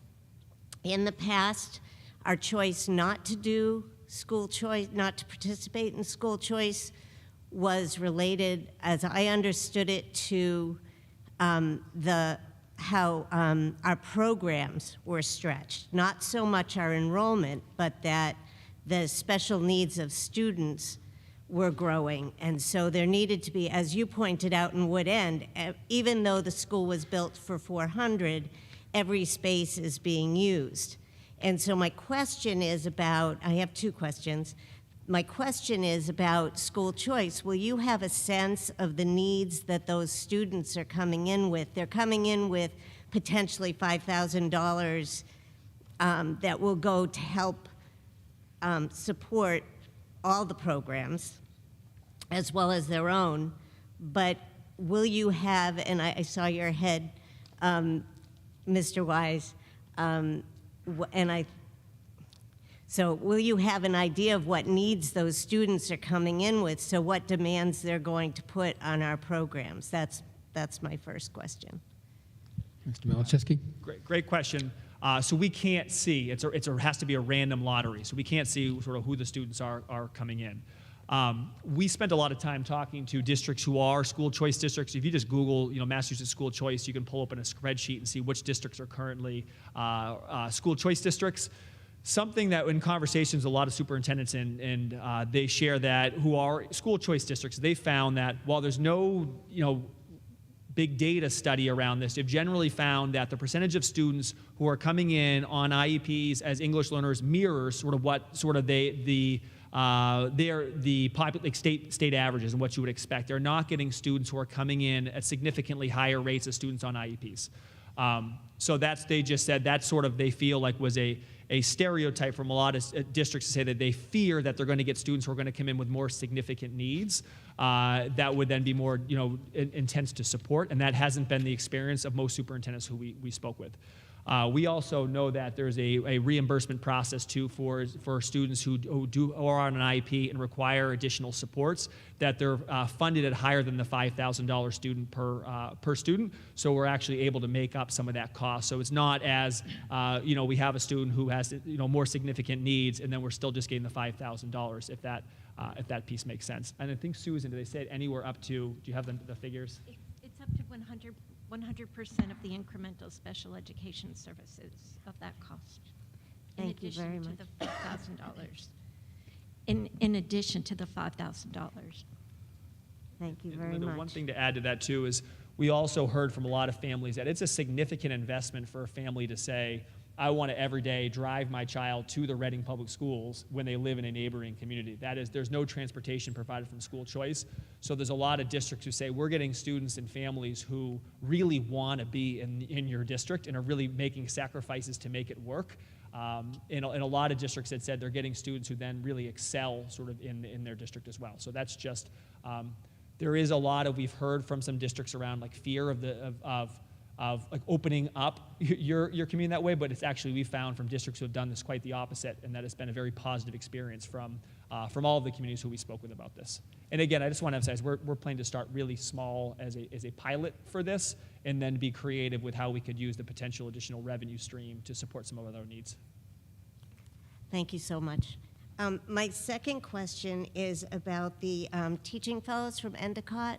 And I, too, am concerned about the demand on our teachers, that even though the classroom numbers might be smaller, but they're larger in those classes, and then they have the teaching fellows, the teachers are also going to need to be the mentors for their teaching fellows. And I just wanted to ask, will they be compensated for that extra responsibility? I know our teachers are so caring and will spend time doing that. I want to make sure that it's recognized that that is another responsibility on our teachers as well as their students to be teaching another teacher. Thank you. That's a great question. I think there's two layers to that. I think the first layer is around that these teachers the fellows are actually licensed teachers. So they have already completed their undergraduate experience, and they're in a one-year master's program. So all of them are eligible just to step out and get a job right away. So they're not teachers who are sort of in their practicums that require the same type of supervision and support. Yes, any new first-year educator is going to require some support, but I think that the teachers in these programs are excited to have someone come in who is, again, a licensed first-year teacher who could equally just be in a classroom, be hired as the first-year teacher next door to them as well. So I think that's like an important distinction for us, is that licensed educator.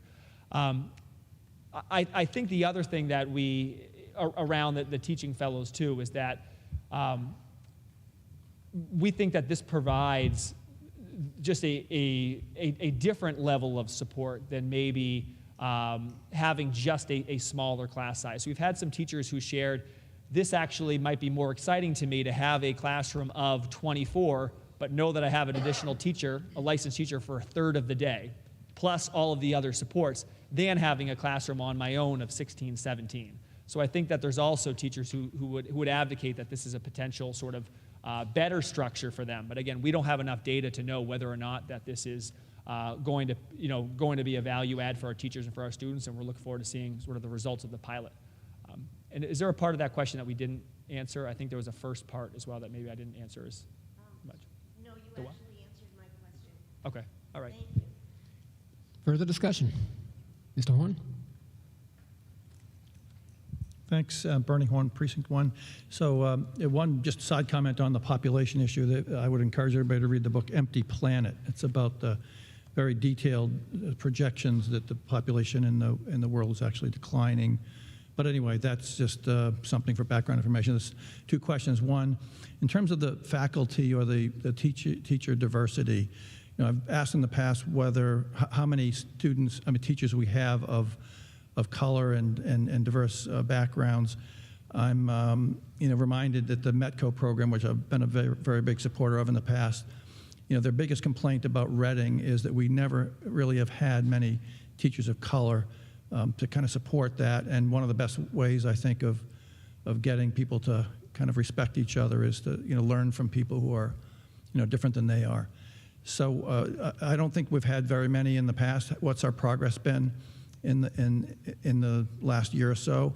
And do we have any goals and metrics? Are there any legal reasons we can't achieve greater hiring in that area? The second question I have is, what are we, if we are trying to attract good, strong students, what are we doing on the gifted students programs? I know there's a great Scientific American article a few years ago that dealt with this, and that we're just really shortchanging some of these students. But if you want, students and families to really stay in the school, having those kinds of programs for, really strong students would be, I think, very, very helpful. Maybe you could just talk about how many students we have in those programs, what we're spending on, and that might help us to evaluate the budget. Mr. Malachewski? Again, really great questions and comments tonight too. I really appreciate the thought on hiring and having a more diverse staff that reflects the diversity of our students, racially, linguistically, ethnically. I think if we break down the numbers right now, we are a 98% white staff racially and an 85% white student body. So right, you can see there's a discrepancy in sort of who our students are, and also that doesn't align to sort of the racial diversity of our students. So we have work to do. I think everyone knows the critical importance of making sure that, first of all, our students of color have the experience of going through the educational experience, having staff members who share the same racial identity. And it's also really important that our white students grow up, having experiences working with diverse educators. And I define diversity in terms of racially, ethnically, linguistic, a lot of different backgrounds. So I think I agree that this is a huge priority for us. I think when our HR team and I have been working on this, we realize that right now we don't really have a strong strategy to be able to tip the scales enough. I had a staff member on the way in today say, "Did you hear what a different school is doing? They actually have really turned the scales on hiring a more diverse staff." So I think we need to define a strategy to be able to do that, and we don't yet have that strategy. Some of the short-term things that we put in place, we started to redefine some of our job descriptions to make sure that we feel are going to be more attractive to candidates of color. We have, in a lot of our hiring processes, have talked about the role that bias can play in our hiring and selection processes. And we've also made an effort to recruit in, we think, in networks and pools of candidates that would bring in a more diverse pool. We're excited to share that we've already hired for 2 of our school counselor, Met co-counselor roles, and both staff members identify as staff members of color, which is a start, but we realize that we have a long way to go to do that. So that's my way to share that. I agree with you wholeheartedly, and I think over the next year have to define a strategy, because if we just kind of continue the status quo and hope that we're going to end up with a staff that better reflects the diversity of our students, we're not going to be able to get to where we need to be. And in terms of gifted students, I think that's another area that throughout this year, I have heard from a lot of families that there's not enough in place yet to, not only for students who may be identified as gifted, but just to push and challenge students to higher levels of rigor. Again, I go back to, first of all, having a strong Tier 1 curriculum in place that can push and challenge students who are at all levels. But I also realize that we need more structured programming in place for students who identify or identified as needing that extra push. I don't have anything in place yet outside of, we realize that that's also a gap for us, and that's on our radar as a team as well. Saw a hand up in the back. Yes, right.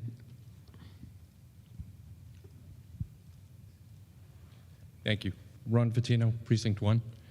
I'm having a hard time getting my head around the selling $12,000 seats for $5,000. Does the program set that price, or does the town?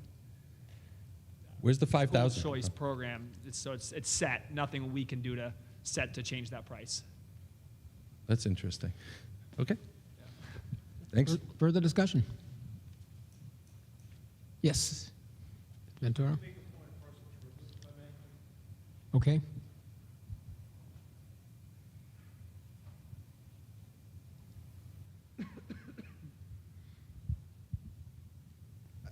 I believe we all want to be a diverse community, and but I think our hiring of our educators, we want to get the best regardless of color, race, identity. We want to get the best teachers that can reach these children, not to meet some status quo. If there is a African American teacher that's better qualified, has a better rapport with the children, let's hire them, let's get them in there, but let's just not come to a number. Let's hire the best teachers regardless of those attributes. We should see people, as Americans, as just people, and hire the most qualified people. We shouldn't try to meet numbers just to have them on the books to say we've done something.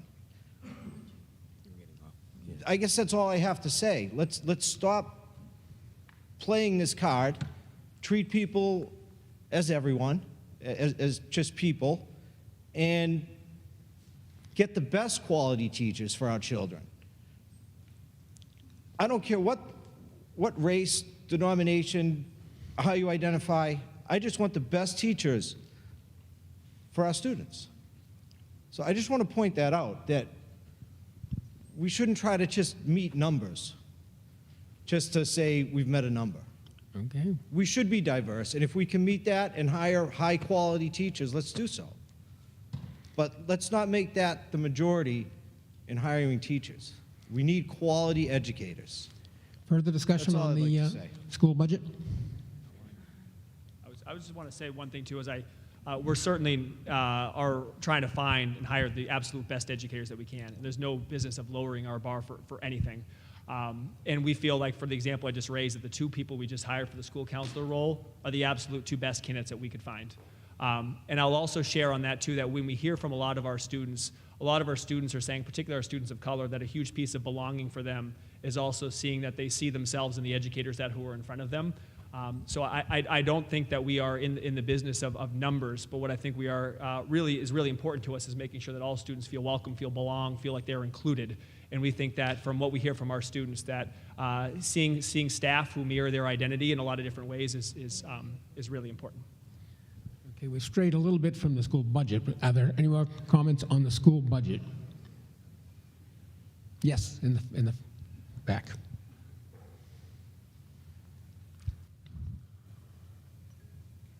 Thank you, Mr. Moderator. Vanessa Alvarado, Precinct 5. I move the question.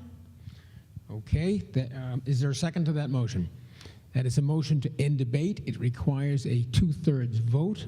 Let's see, do I have point of order?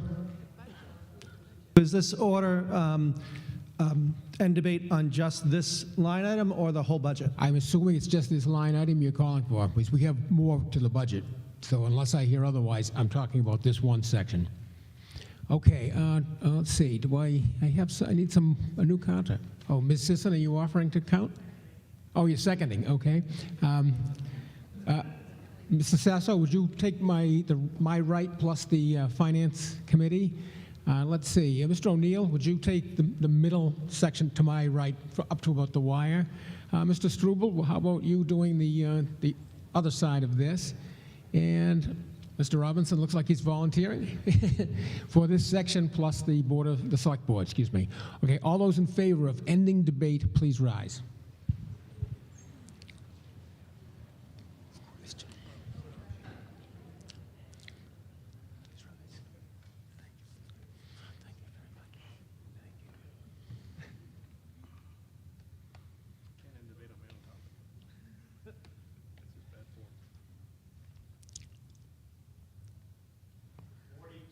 $42.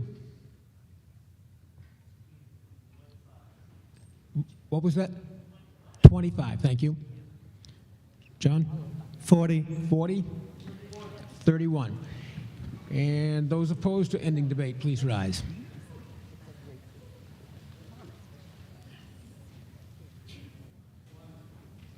One? One? Three? Two. The vote being 138 in the affirmative and 7 in the negative, the question is moved and we end debate and we move on to the next section, which is section, where are we? Section W, the water enterprise. Is there further discussion on this? Yes, Mr. Arena.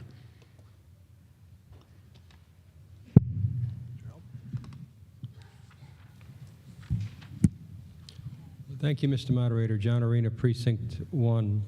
On page 192 and in the prepared comments tonight, both, there were references to increases in the overtime and in a specialist expenditure. I'll read the sentence on page 192. Although overtime has increased significantly to reflect usage this year, plus to prepare for further unexpected leaks at Walker's Brook. So we're preparing for further is the unexpected leak a known risk that we're mitigating, or is it simply that we believe there'll be additional leaks there this year? And I have several follow-ups. Mr. Maltese? Thank you, Mr. Moderator. So, knock on wood, we know that we have an issue on Walker's Brook, and just I think 3 weeks ago, we had another water main break in another part of the town. On Monday, we requested additional funds to proactively, tackle those issues. So it's a balance. I mean, we are foreseeing that emergencies are being more frequent, but we are also coming to town meeting to request additional funds to hit those ahead of time.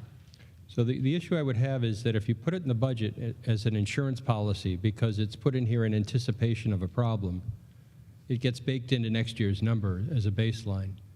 Likewise, the $100K that's in there, unless it's a one-year expense only, it grosses up next year's budget as a baseline. Might a better way to deal with these, if these risks are realized, to just deal with it through free cash, as use free cash as the insurance policy rather than to deal with it in the operating budget? Yeah, so in last year's budget, and we talked about it a lot in the select board meetings, our free cash in the enterprise took a beating, right? I mean, it was pretty hard, right?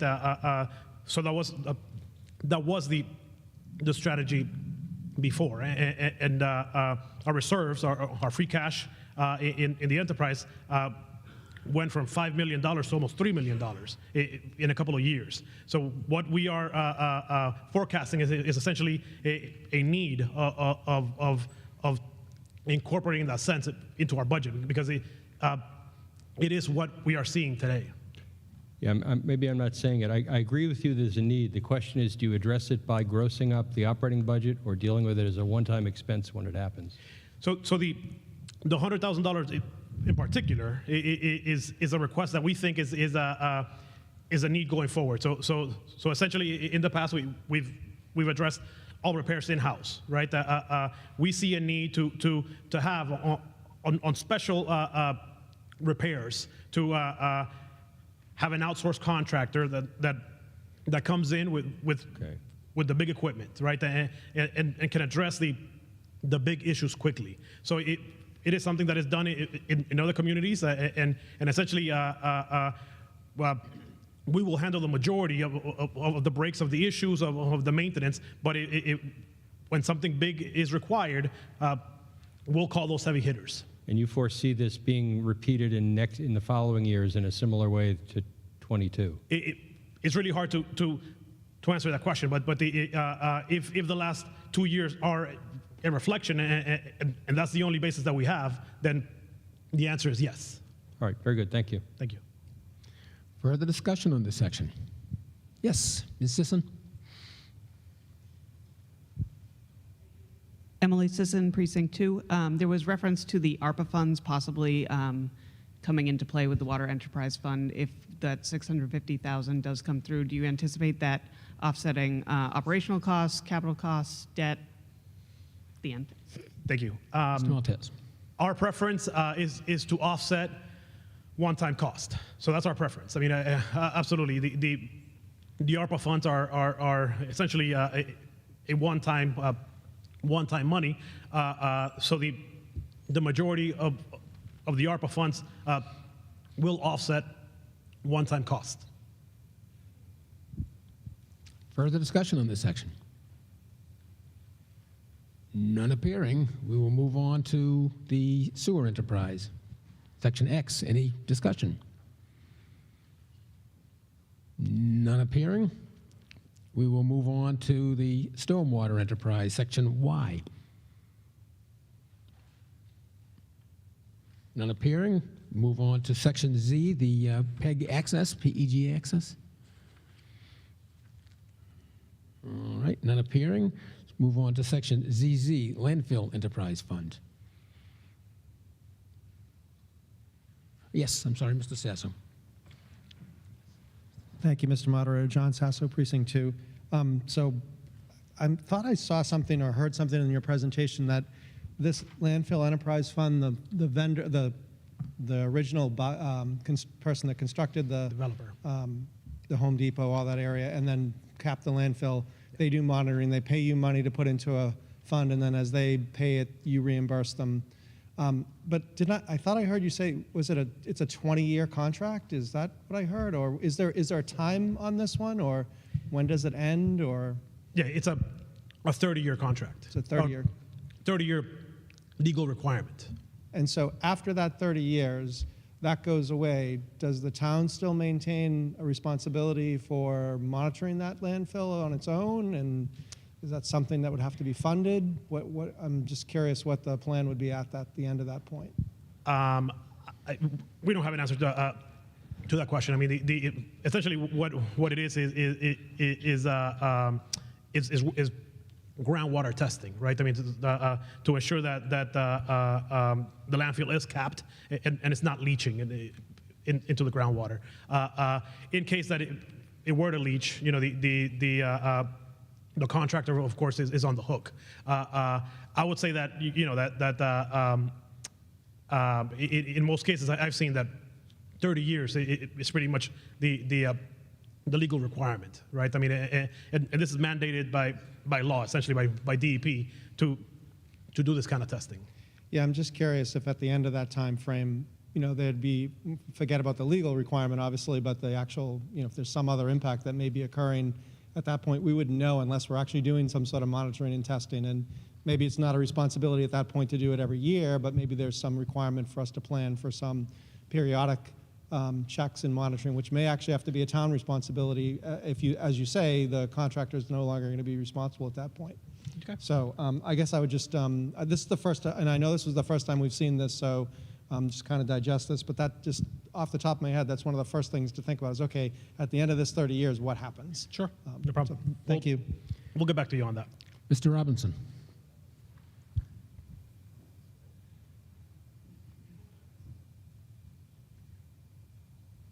Thank you, Mr. Moderator. Chuck Robinson, Precinct 6.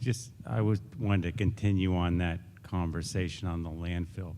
What type of liability is the town taking on by now basically taking this over? I mean, do we have any coverage for that? Yes. Now we're in the process of testing soil? Thank you. Thank you. So our town council was just telling me that the liability is essentially on the owner of the land, right? So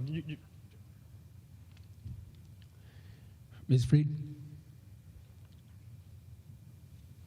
Thank you, Mr. Moderator. Ivrea Freed, Town Council. I think the answer to that question is a bit complex and it will require an analysis of the ownership structure and the prior agreements that we may have with the contractor related to the landfill, which just unfortunately I don't think we have that information right now, but we can definitely look into all of that and provide an updated report for town meeting at the STM in the fall. Thank you. Further discussion on this section, Section ZZ? None appearing. We are now ready to vote on the entire budget. Do we have the total amount put up on the screen? All right, I am going to go straight to a standing count on this. All those in favor of the proposed budget, please rise.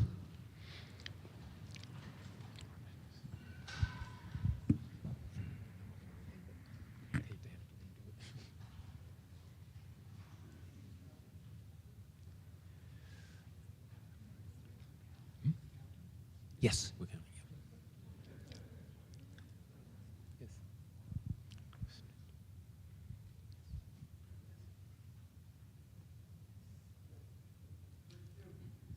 What was that, Jeff? 32, thank you.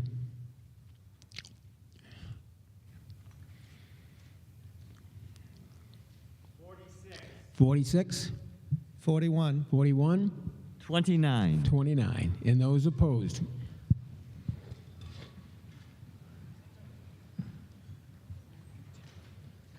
Zero. Zero? Zero? Zero. Zero? Zero. The vote being 148 in the affirmative and 0 in the negative, the motion carries. That brings us back to Article 6. Let me get my notes out here. I believe this is going to be indefinitely postponed, and I assume that's because we have no prior bills. Is that correct? Okay, there are no prior bills. So there's a motion to indefinitely postpone the substance of Article 6. Is there a second? Second. All those in favor, please raise your hand. Those opposed? And the motion carries. Article 6 is indefinitely postponed. Article 7 is Engstrom. Thank you, Mr. Moderator. This article is to transfer the appropriations for the OPEB contributions that were approved as part of the fiscal 22 budget. This would include the original appropriation of $218,500, which was approved last April, and the additional $250,000 that was approved as part of Article 5 on Monday, giving us a total of $468,500 that will be transferred to the OPEB Irrevocable Trust. Okay, FinCom report, Ms. Downing.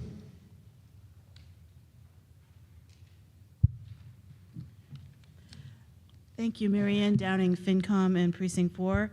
At our meeting on March 15th, 2022, the FinCom voted 6-0 to recommend this article to town meeting. Is there further discussion on this motion? None appearing. Are we ready for the vote? All those in favor of the motion under Article 7, please raise your hand. Those opposed? And the motion carries. Business under Article 8. Ms. Engstrom.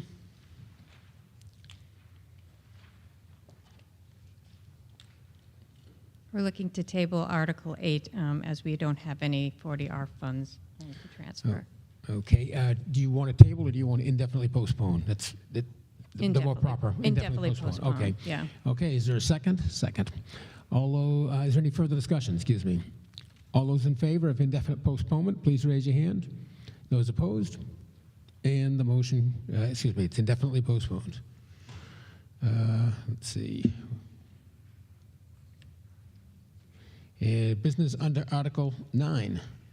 Ms. Angstrom. Thank you, Mr. Moderator. This article has two purposes. The first is to amend the section 6.5.2 of our general bylaw. Anything that is stricken is being deleted. Anything in bold we are adding. The intent is to add larger developments to the inspections revolving fund. This allows us to deposit the fees that we collect for those developments into the revolving fund and then use those funds to monitor those projects up to the annual spending limit. Can you go to the next slide? And the second purpose of this article is to approve the annual spending limit for the revolving funds that fall under 53.5 of Chapter 44 for fiscal 23. The annual spending limits remain unchanged from the prior year, and they're listed on the slide.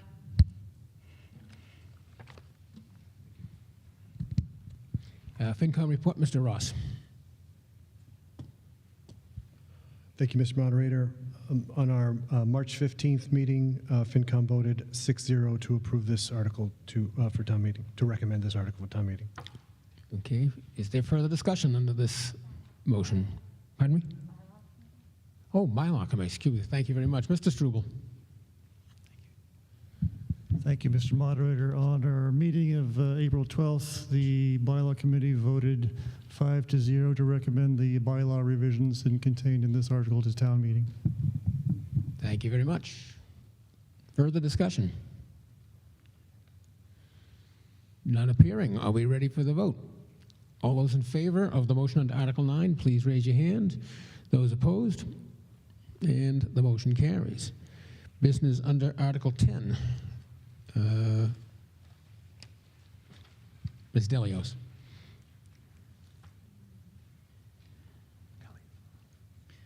Thank you, Mr. Moderator, town meeting members, ladies and gentlemen. Article 10 is before you tonight. It is requirement under Chapter 140 of the Acts of 2001. This requirement is for an annual allocation plan, otherwise known as a spending plan. This is before you every annual town meeting because of the nature of the special act that was adopted by the town to create this fund. That special act is over 20 years old now, and as some of you may recall from previous years, there has been discussion about modernizing this. We have had a couple of attempts over the years to bring this forward.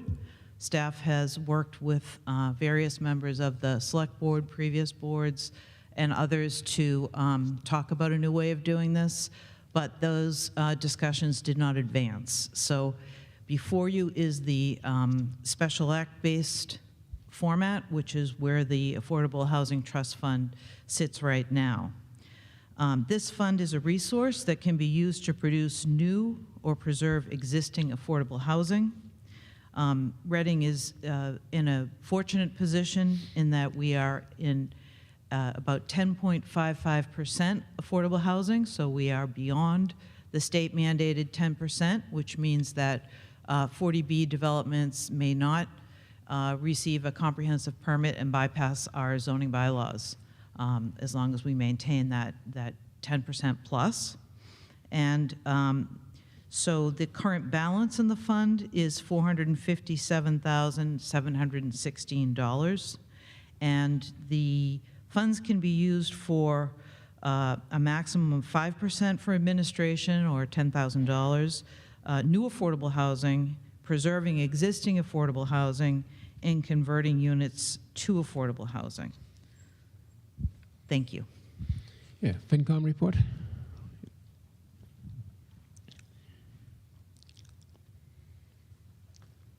Mark Sauer, the Finance Committee.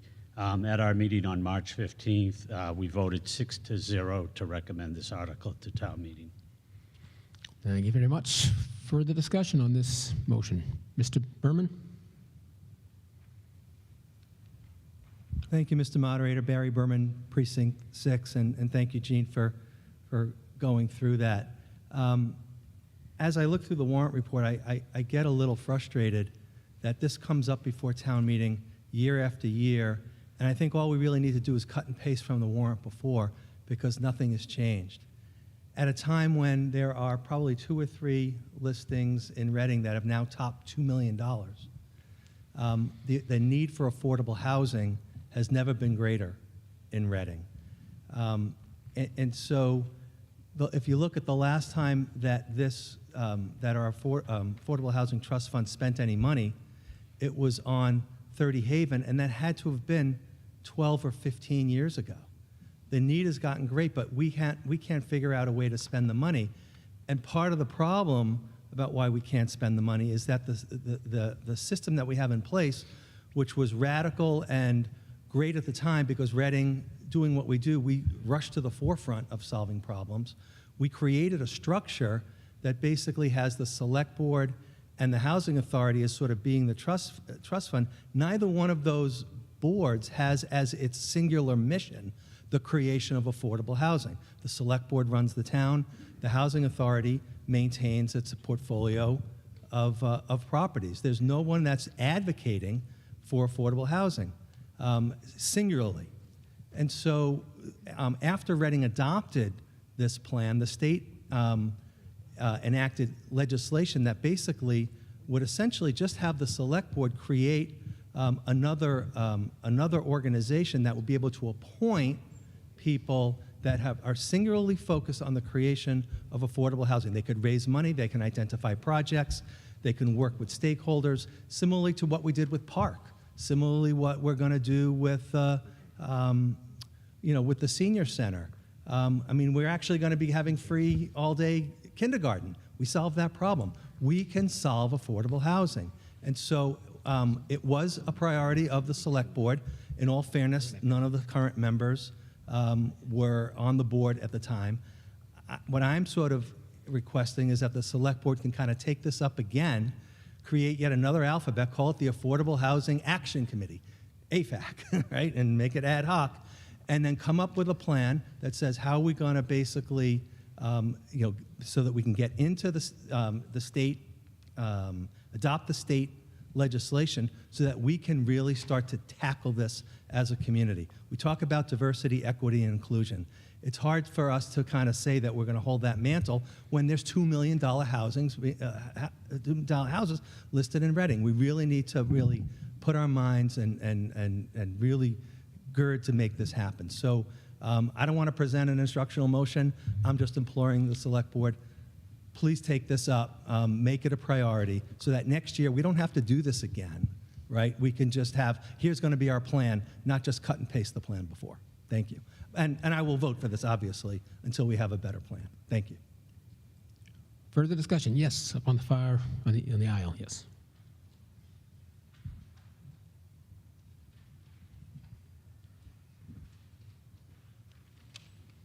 Shirley Jia from Precinct 6. I oppose this budget. As a beneficiary of affordable housing person, I got my current housing. I still live in that 6 years ago as a single mother. I highly appreciate the affordable housing. I can't express how excited I was when I get to move to Reading. The thing I want to express is there's no monitoring scheme to make sure the money is spent properly. So I talked to a person who's supposed to monitor the affordable housing in 2017 in Reading Public Library, and she said, yeah, that's an issue, but we don't. Nobody's doing that. So I have my neighbors, I talk to them. They move in Johnsonwood. I'm talking about Johnsonwood. So they move in the Johnsonwood 2006. And within 5 years, sorry, I'm a little bit nervous. Within 5 years, they already have mold all over the place. They're stuck. And in Johnson Wood, I moved in 2016, January 29. At the same day, the building got the inspection from Reading Town Hall. And I believe within 2 years, the first floor already got flooded.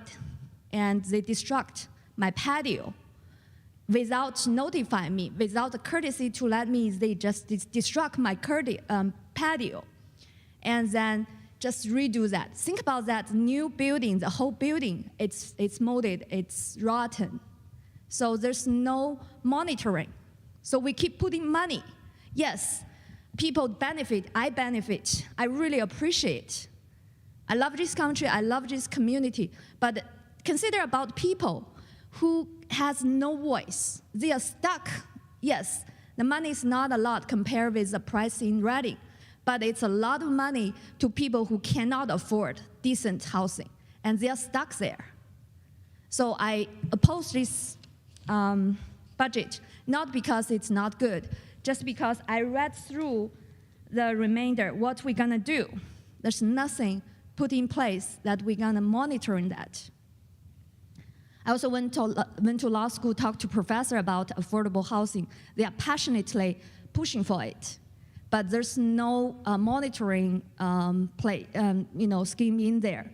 So we gave developer high, really good incentive in tax reduction in everything, and we put money to support, but we are stuck with it, and the people living there stuck with it. So that's the reason I oppose that. Thank you. Further discussion on this? Yes, Ms. Snowdoxer.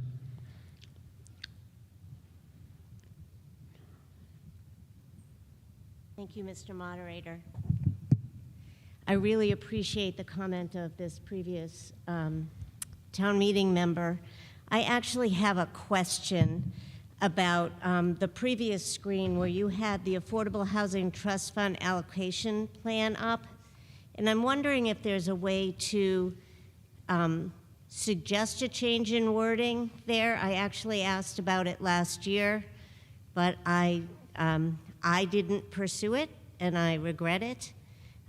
So in the remainder for constructing affordable housing, including loan and grant programs, or for maintaining and improving affordability, and I would add equity and quality of life of existing housing stock there, because like the previous speaker said, there's no protection for people. I've heard that the affordable housing is not necessarily the same as the other housing that's being sold. And I don't know this firsthand, but I think there need to be protections for those who are needing affordable housing. Are you proposing that amendment? I'm not sure if it's an amendment because it's not actually the motion. Yeah. So that's my question. clarify. It's not, I don't know how to do that. Mr. Maltese? Yeah, so this article is not a proposal of how the money will be spent on or what it will be spent on. In fact, it's as Mr. Barry said, is exactly the same article that is from last year, right? We have funds at this point. We do not have a proposal on how to spend it, and unfortunately, the language of the item is defined by a special act, and what Ms. Delius was explaining is that the special act, right, is a legal document, and we can't modify it on the floor of town meeting. Essentially, what has to happen, the avenue of making those changes, is essentially modifying the structure of this fund. But the modification of the fund is complicated, and it has to start with the select board. And I'm sure that any member of the select board can come up and confirm that it is something that we've talked about in our meetings, and it is something that we are committed to at least taking a stab at before the next town meeting. So is this, sorry, Mr. Meyer. Thank you. So is this something that we could write to our select board members about to ask them to consider for the future wording of this legal act? So the select board cannot change the wording of the act. What the select board can do is create, the structure to the fund. So what other communities have done is essentially they create a separate board, right? And the separate board is an affordable housing trust fund board that acts almost as an ad hoc committee, right, of the select board, and has more flexibility in terms of chasing projects, of chasing funding. Unfortunately, with this motion, we are very limited on what we can do. So if we're, can I? Continue, yes. So if we support this motion, we will be propelling it forward, so there actually could be a solution to this, and the select board will be working on how to spend this money to the benefit of those in affordable housing. I would say that there are two independent things. So the supporting this motion is essentially acknowledging the fact that we are not proposing any expenditures this year. The independent of the vote tonight, I think it's myself and a few members of the select board have spoken already about the need to take a look at this and modify how it's handled, how it's done. It's not easy, and it's not just a vote. I mean, it's a long process. I know that Ms. Delios has explained that it has been looked at before. Most recently, I believe, in 2018 by Mr. Barry. It's not a struggle of the pen, if you will. It is a process that we must undertake, but we're committed of doing that. Okay. So we're supporting you in doing this if we vote yes on this motion. Thank you. The gentleman in the aisle? Yes. Philip Didino, Precinct 3. Many towns in this area, in the whole state, approach this particular problem based on the state rule, and which is what the first thing that was mentioned here is that we're above the state rule, okay? And I think that's fairly short-sighted approach to this. I think it's avoidance of planning, and the problem with avoidance of planning is a couple of things. First of all, without affordable housing and where Reading is going, and somebody mentioned that already, but where Reading is going, there are people now that the school department is educating that will not be able to stay here. People that grew up here, spent their whole life here, will not be able to stay in Reading because they can't afford to live here, all right? So this housing has a bigger purpose than meeting the state rule. And I agree with what this gentleman has said before, that we need to think about planning, we need to think about anticipating, we need to stop looking at the state percentage rule and say, oh, we're all set, we're over that, and start thinking about this as an overall plan. Now, personally, my decision is I'm not voting for this, all right, just because I think all it does is encourage the status quo, that we'll keep doing it this way. So thank you very much. Ms. Delios? Jean Delios, Assistant Town Manager and Director of Public Services. For those of you who enjoy, kind of digging into this topic, the affordable housing topic is in great detail in the Housing Production Plan. One piece of our certification as a community that meets the state goals is the fact that we have a certified housing production plan that is multi-pages, outlining multiple strategies, and one of the strategies is updating this Affordable Housing Trust Fund. But there's a lot of other ideas, strategies, goals for affordable housing way beyond getting to 10%. I could stand up here and talk about affordable housing for hours, and I'd be happy to, because it's a serious passion of mine that I've spent 40 years pursuing, and it's complicated. But I believe that the town of Reading is a leader in affordable housing. We've created a 5-community regional consortium with a focus on affordable housing. We've gotten together with our fellow communities, and we've been in the lead and hired the staff, and you just voted the other night to update the housing production plan. And the new budget will have a new team of expert consultants on board to execute the Metro Regional Housing Consortium that we've put together. So I'll stop there, but I could keep going on and on and on. Thank you. Ms. Herrick?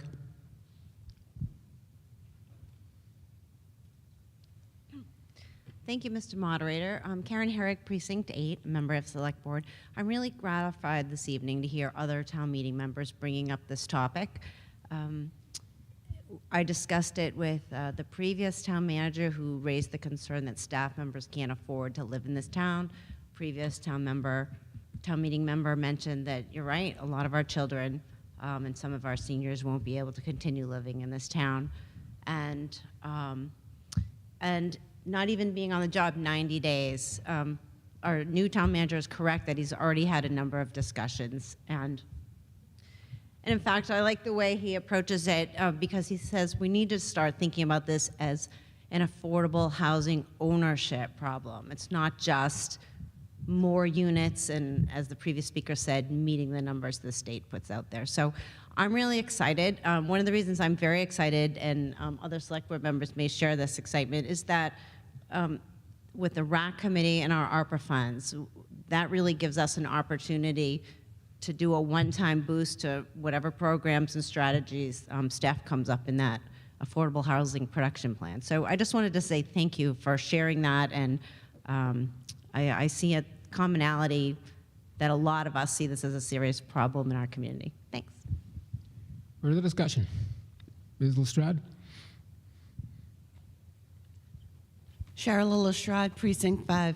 So I'd just like to ask that when we are thinking of giving contracts to our incoming or current developers, that we look at what they're bringing to the community, not just these big high-rises or apartment buildings, but that their accountability for equal housing, so that if they do have affordable housing units in their buildings, that they're just as qualified as the other units that they have in their buildings. And also taking a look at property that we're not currently using as places that we can build on, and instead of tearing down things that we have or getting rid of our mom and pop shops just to put in big buildings because it's going to bring more housing, but also looking at land that's available as to build on and increase our community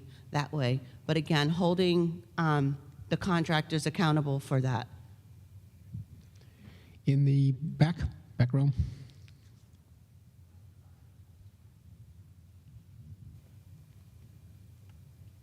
Thank you, Mr. Moderator. Vanessa Alvarado, Precinct 5. I love Mr. Berman's. I lost him. He was around here somewhere. Hey, Barry. I love Mr. Berman's idea of having a permanent committee to oversee the affordable housing trust that we have. I know instructional motions, Mr. Moderator, were due in advance of town meeting, given the recent development, and very good idea. Would you allow someone to put forward an instructional motion requesting that the select board look into creating this committee? Sorry to put you on the spot. Yeah, I think I will. The only exception I have to make to this is something that comes up specifically from the meeting. I think I would allow that, yes. All right, great. Thank you, Mr. Yes. Moderator. Nice job, Barry. Okay, yes. Mr. Cole? Stephen Cole, Precinct 6. Can we move the question? Okay, is there a second? Second? Okay, this requires a 2/3 vote to end debate. I still have all my counters. Yes, all those in favor of ending debate, please rise. Okay.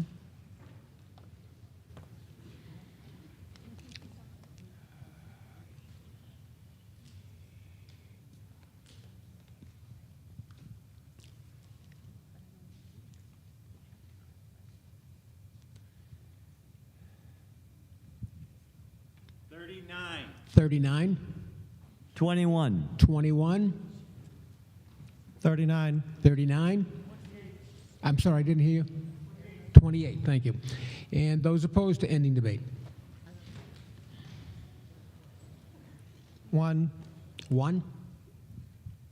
1. 1. 5. 1. 1.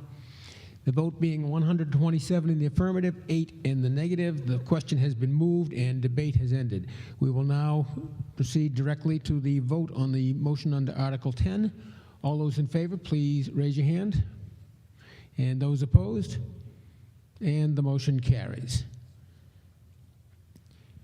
Business under Article 11. Ms. Angstrom? Ms. Angstrom, are there two motions under this motion, or is it just one? There's two. There's two. Okay, there will be two separate motions under the Article 11. Thank you.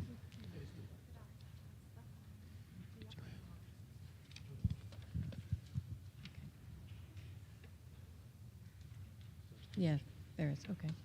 Can you go back to the PowerPoint? The PowerPoint, or do you want me to do it from here? Yeah, PowerPoint.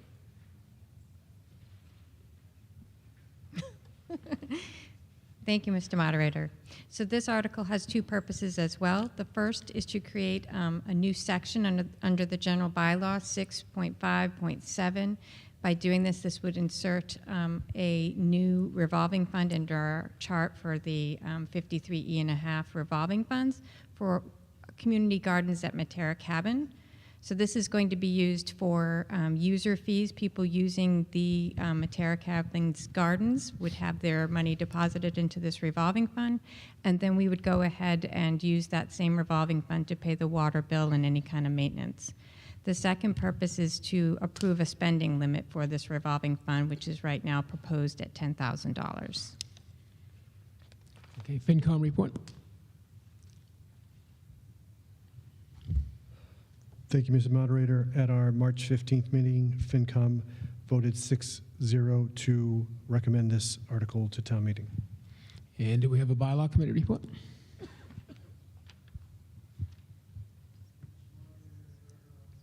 April 12th meeting, the bylaw committee voted 5-0 to recommend the insertion of this amendment to the bylaw to town meeting. Okay, thank you. Is there further discussion on this? Yes, on the aisle.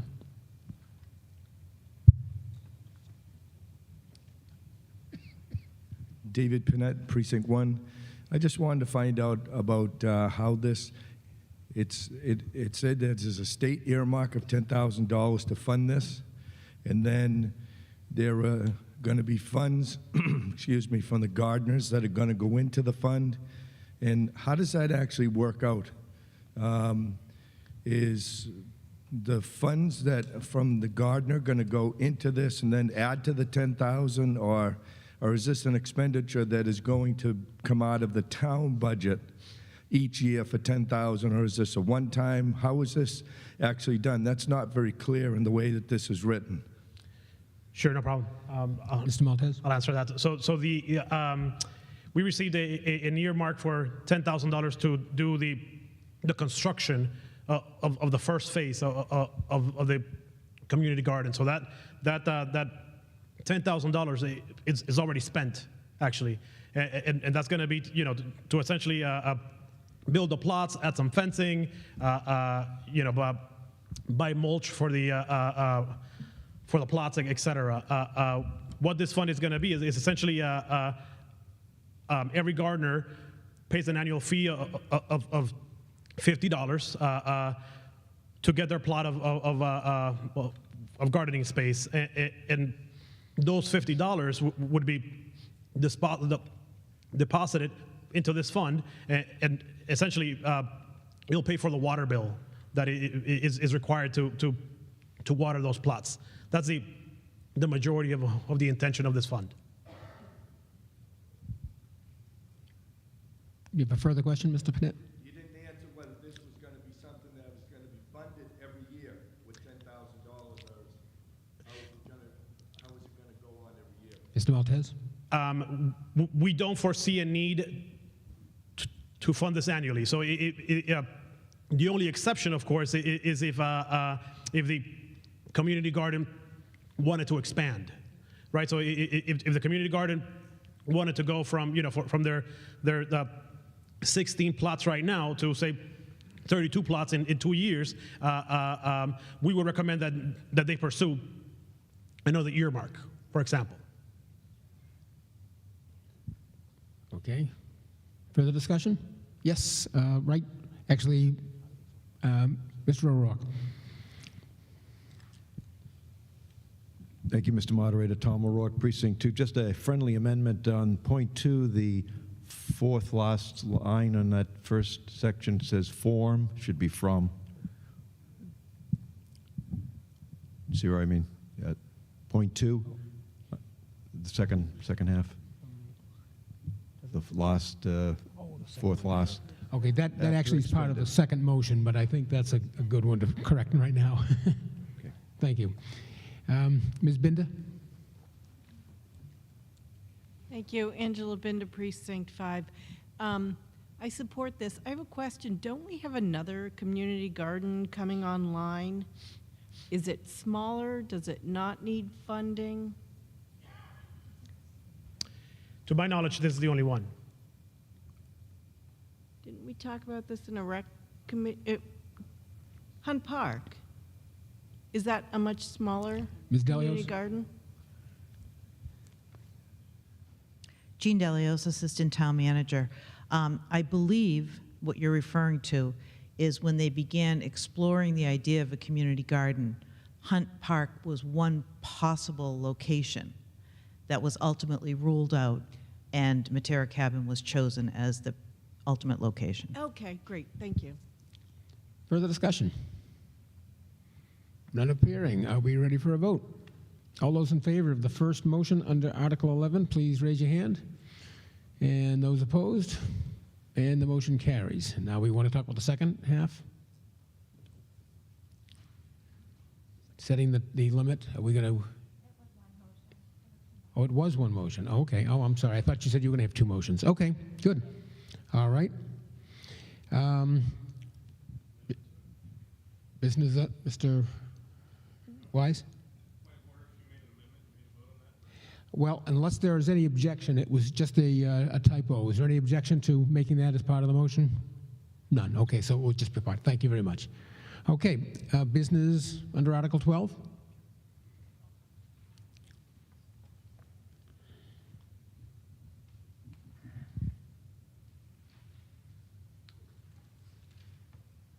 Thank you, Mr. Moderator. Yes. Ryan Percival, Town Engineer.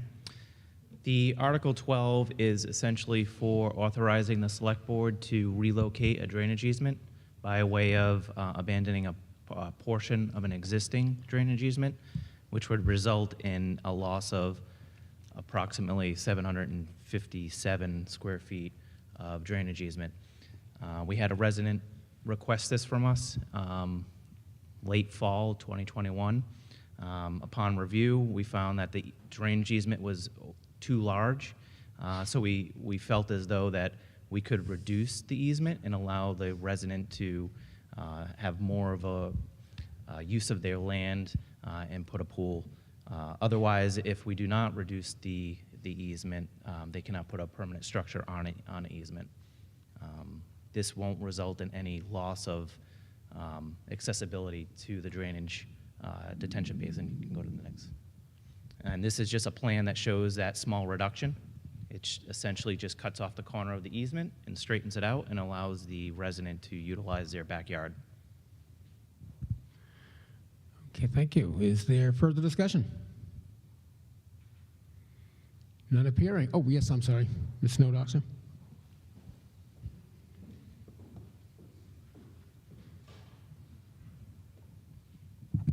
Thank you again, Mr. Moderator. Linda Snowdoxer, still Precinct 1.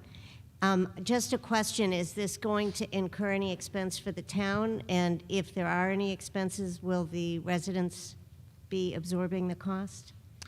There are no costs to the town for this abandonment. Thank you. Further discussion? None appearing. Are we ready for the vote? All those in favor of the motion, please raise your hand. Those opposed? And the motion carries. Business under Article 13, Mr. Percival. Article 13, similar to the last article, except this article is to authorize the select board to accept a water easement. Similar to special town meeting, we authorized the select board to accept an access easement over a portion of Gazebo Circle. And this will allow us to construct and also maintain a water line from the Berry Hill tank to Gazebo Circle, which is part of the water booster station that was previously approved by town meeting. I can go to the next. Is there further discussion? And this is a plan that shows the easement. Is there a hand in the back? No, I guess not. Okay, none appearing. Are we ready for the vote? All those in favor of the motion under Article 13, please raise your hand. Those opposed? And the motion carries. Business under Article 14, Mr. Percival. Boy, this is moving along really well. Article. I feel confident about this one.